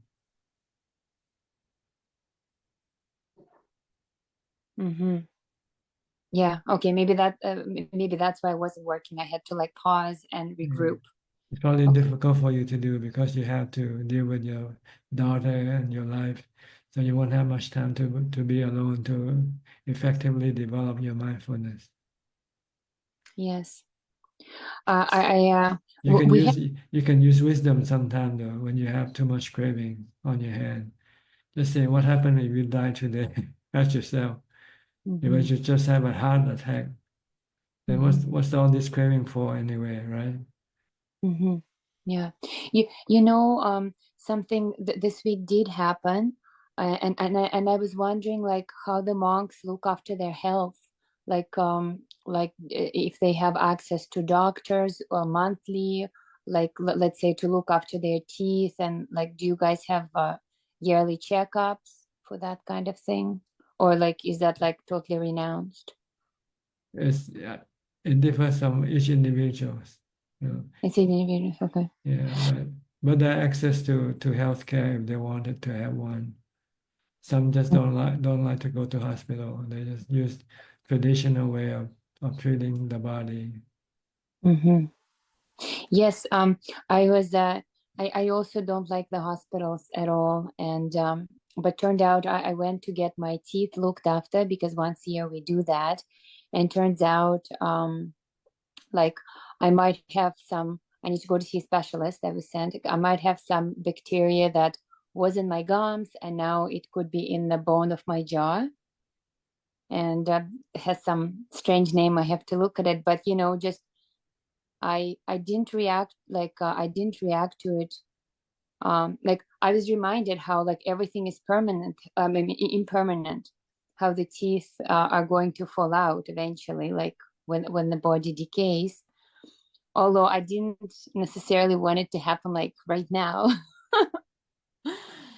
So Yes, yes, you have to contemplate that anything can happen anytime, anywhere. yeah, You and cannot tell when you want to die or when you want to lose your teeth. yeah. So on my own, I had like about an hour to contemplate and to just the fear came up.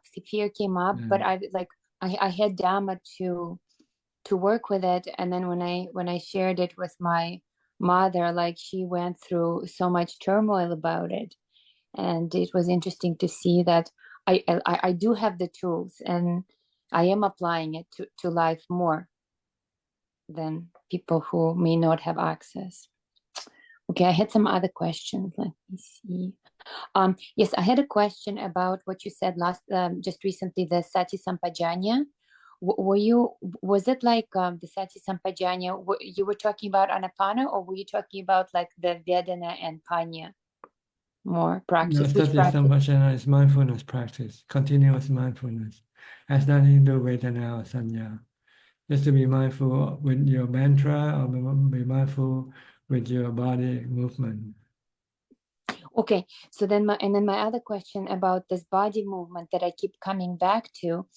So somehow my mind is confused about, so let's say like I'm walking and I'm aware of my feet, but let's say I want to be aware of my back, but then if I'm just thinking about my back, then like I'm just thinking, it's not real. So is it okay to be like aware of my back, like Not at aware all. of feeling? Don't be aware of anything, just anything that's in front of you that you can see. Okay, but then what about the your rest of the step, body? just your step.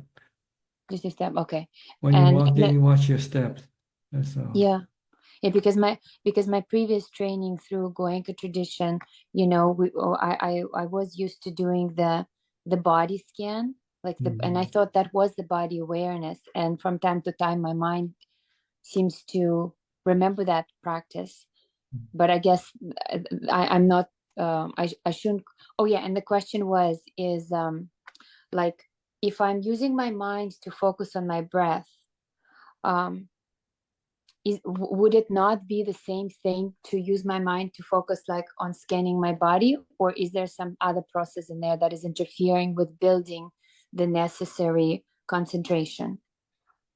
Well, see, when you're watching your breath, you're just watching at one point, so your mind doesn't have to move. But if you scan the body, then your mind has to move, has to do more action. So it cannot be still by scanning, but it can be still by watching the breath at the one point, not moving around. So then the follow-up question, like, is it harder to stay? It seems for me, I don't know, sometimes my mind just wants a break and then it just wants to do the body. Like, is that like going away from? It's your defilement that's pulling you away from Defilement. Okay. Maybe. Oh, and about this, we were talking about the infinite earth, water, fire, air, and space. And my question was like, this nibbana, is that the space element, or is that like, No, is it's there a another? nibbana is the knowing element, pure from defilement. So earth, water, air, fire, space, and then knowing is the sixth. So knowing is the nibbana one. Yes, nibbana is in the knowing element. Right now, most knowing elements are defiled by the delusion, caused by the delusion. So they got defilement. So when one become enlightened, then this knowing element become pure of defilement. So it's called nibbana. Yes, and then you were saying that jhana alone cannot get us to nibbana, that eventually we'd have to use the wisdom. Yes, jhana give you temporary nibbana. When you stop the mind from thinking, then the defilement could not do anything at that time. So it's that's feel like nibbana. and that's nibbana. no Okay. defilement. So then once the mind is nibbana, my new understanding is it goes through some kind of like transformation, transmutation, and is that when we like can go into the satapana, like the different levels, or that's not enough? Well, before you reach Nibbana, you have to go through the 4 stages of enlightenment. Yeah. So so for the first stage enlightenment, is it like enough to go once into nibbana? No, you have to go through all the four stages. Oh. It's like learning in university. You have to finish your bachelor degree before you can do your master. After you got your master, then you have to do your doctorate degree. So then where is that space? The first stage of enlightenment, like if it's not in nibbana, like where is it? It's a knowing element changing thing, and the knowing element is being purified stage by stage. Okay, but that's not you like that first stage is not nibbana yet. No. The nibbana is the final stage, like That's after right. the That's right. That's a real nibbana. When I talk about samadhi or meditation, this is just a comparison. It's not considered to be nibbana at all, but I just compare it like a temporary nibbana. Oh, like a step. Okay. And so the arahant is not like in nibbana yet, but he's in the like last stage before nibbana. Yeah, as soon as he became an arahant, he also entered into nibbana at the same time. Say it again. As soon as he become an arahant, he also achieved a nibbana at the same time. Okay.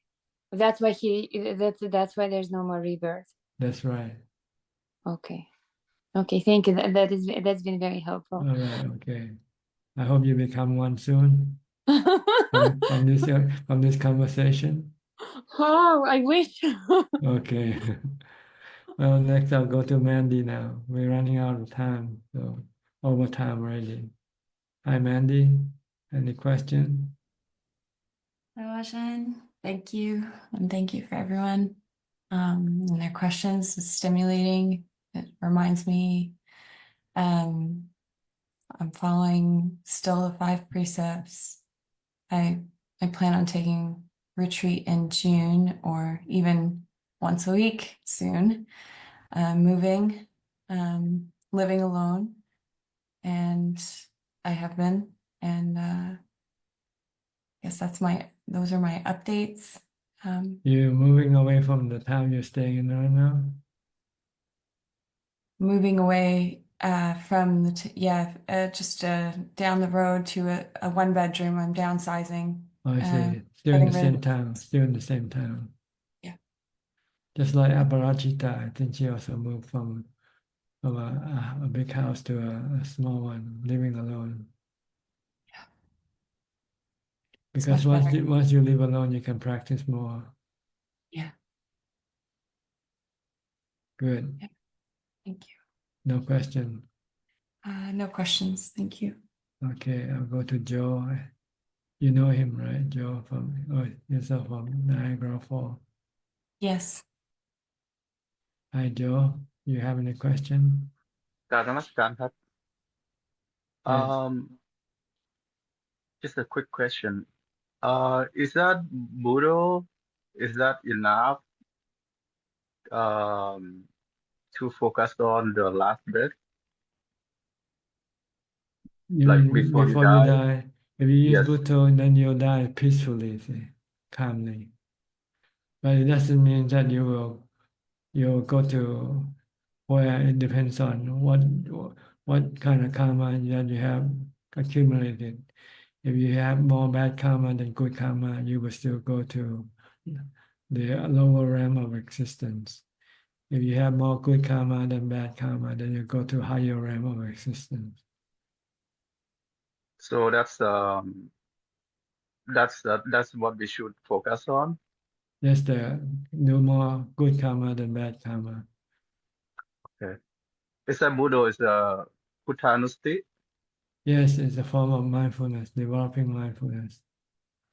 If you have Buddha, you can calm your mind. Then if you have strong mindfulness, and you can send the mind to a higher realm of existence also. So is that when the crisis happen, if we focus on that, is that enough to focus? I mean, If you can calm your mind with that, then it's enough. You can okay. stop the mind from getting excited or getting anxious or getting fearful, then it's good. Yeah. Okay. But it's not easy to do. Right. You have to Yeah. you have You to test practice. yourself when you run into some mental issue. See if you can use mindfulness to stop it or not. Yes. That's what I'm trying to focus on right now. Just try to focus on Morana Nusati. Nusati, yeah. Yes. And yeah, before I fall asleep, I think I kind of feeling a little bit before I fall asleep. I think that's kind of I kind of know what the last bit like. Yeah, You but sometimes but it's between not the real thing. It's not like the real thing. It's not like when you're really gonna die. right. It's Is that a quite good different. practice though? I say it's different, but it's good practice. But what you practice is not real death yet. Say so. It's like when you train for boxing. When you're boxing with your trainer is one thing. When you go up into the ring and face your opponent, that's another thing. Okay. Last question. Would you allow me to draw a picture of you? Allow, it's up to you. As long as you don't bother me or take any time that from me, then you can. If you have a picture of me you want to draw, it's okay. You're welcome to it. Okay, thank you. That's all. Thank you. Okay, you're welcome. Thanks.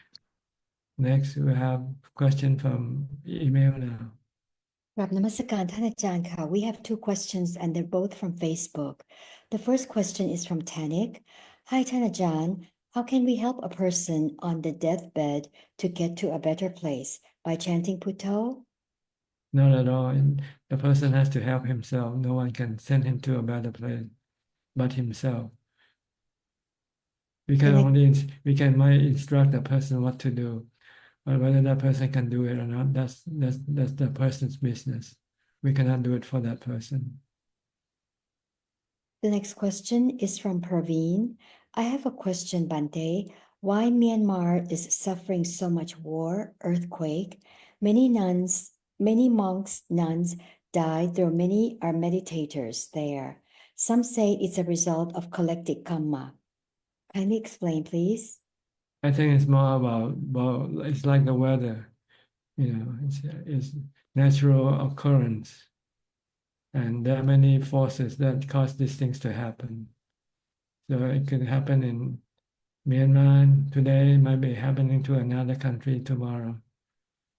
So we just have to understand that this is the law of nature, law of anicca dukkha anatta.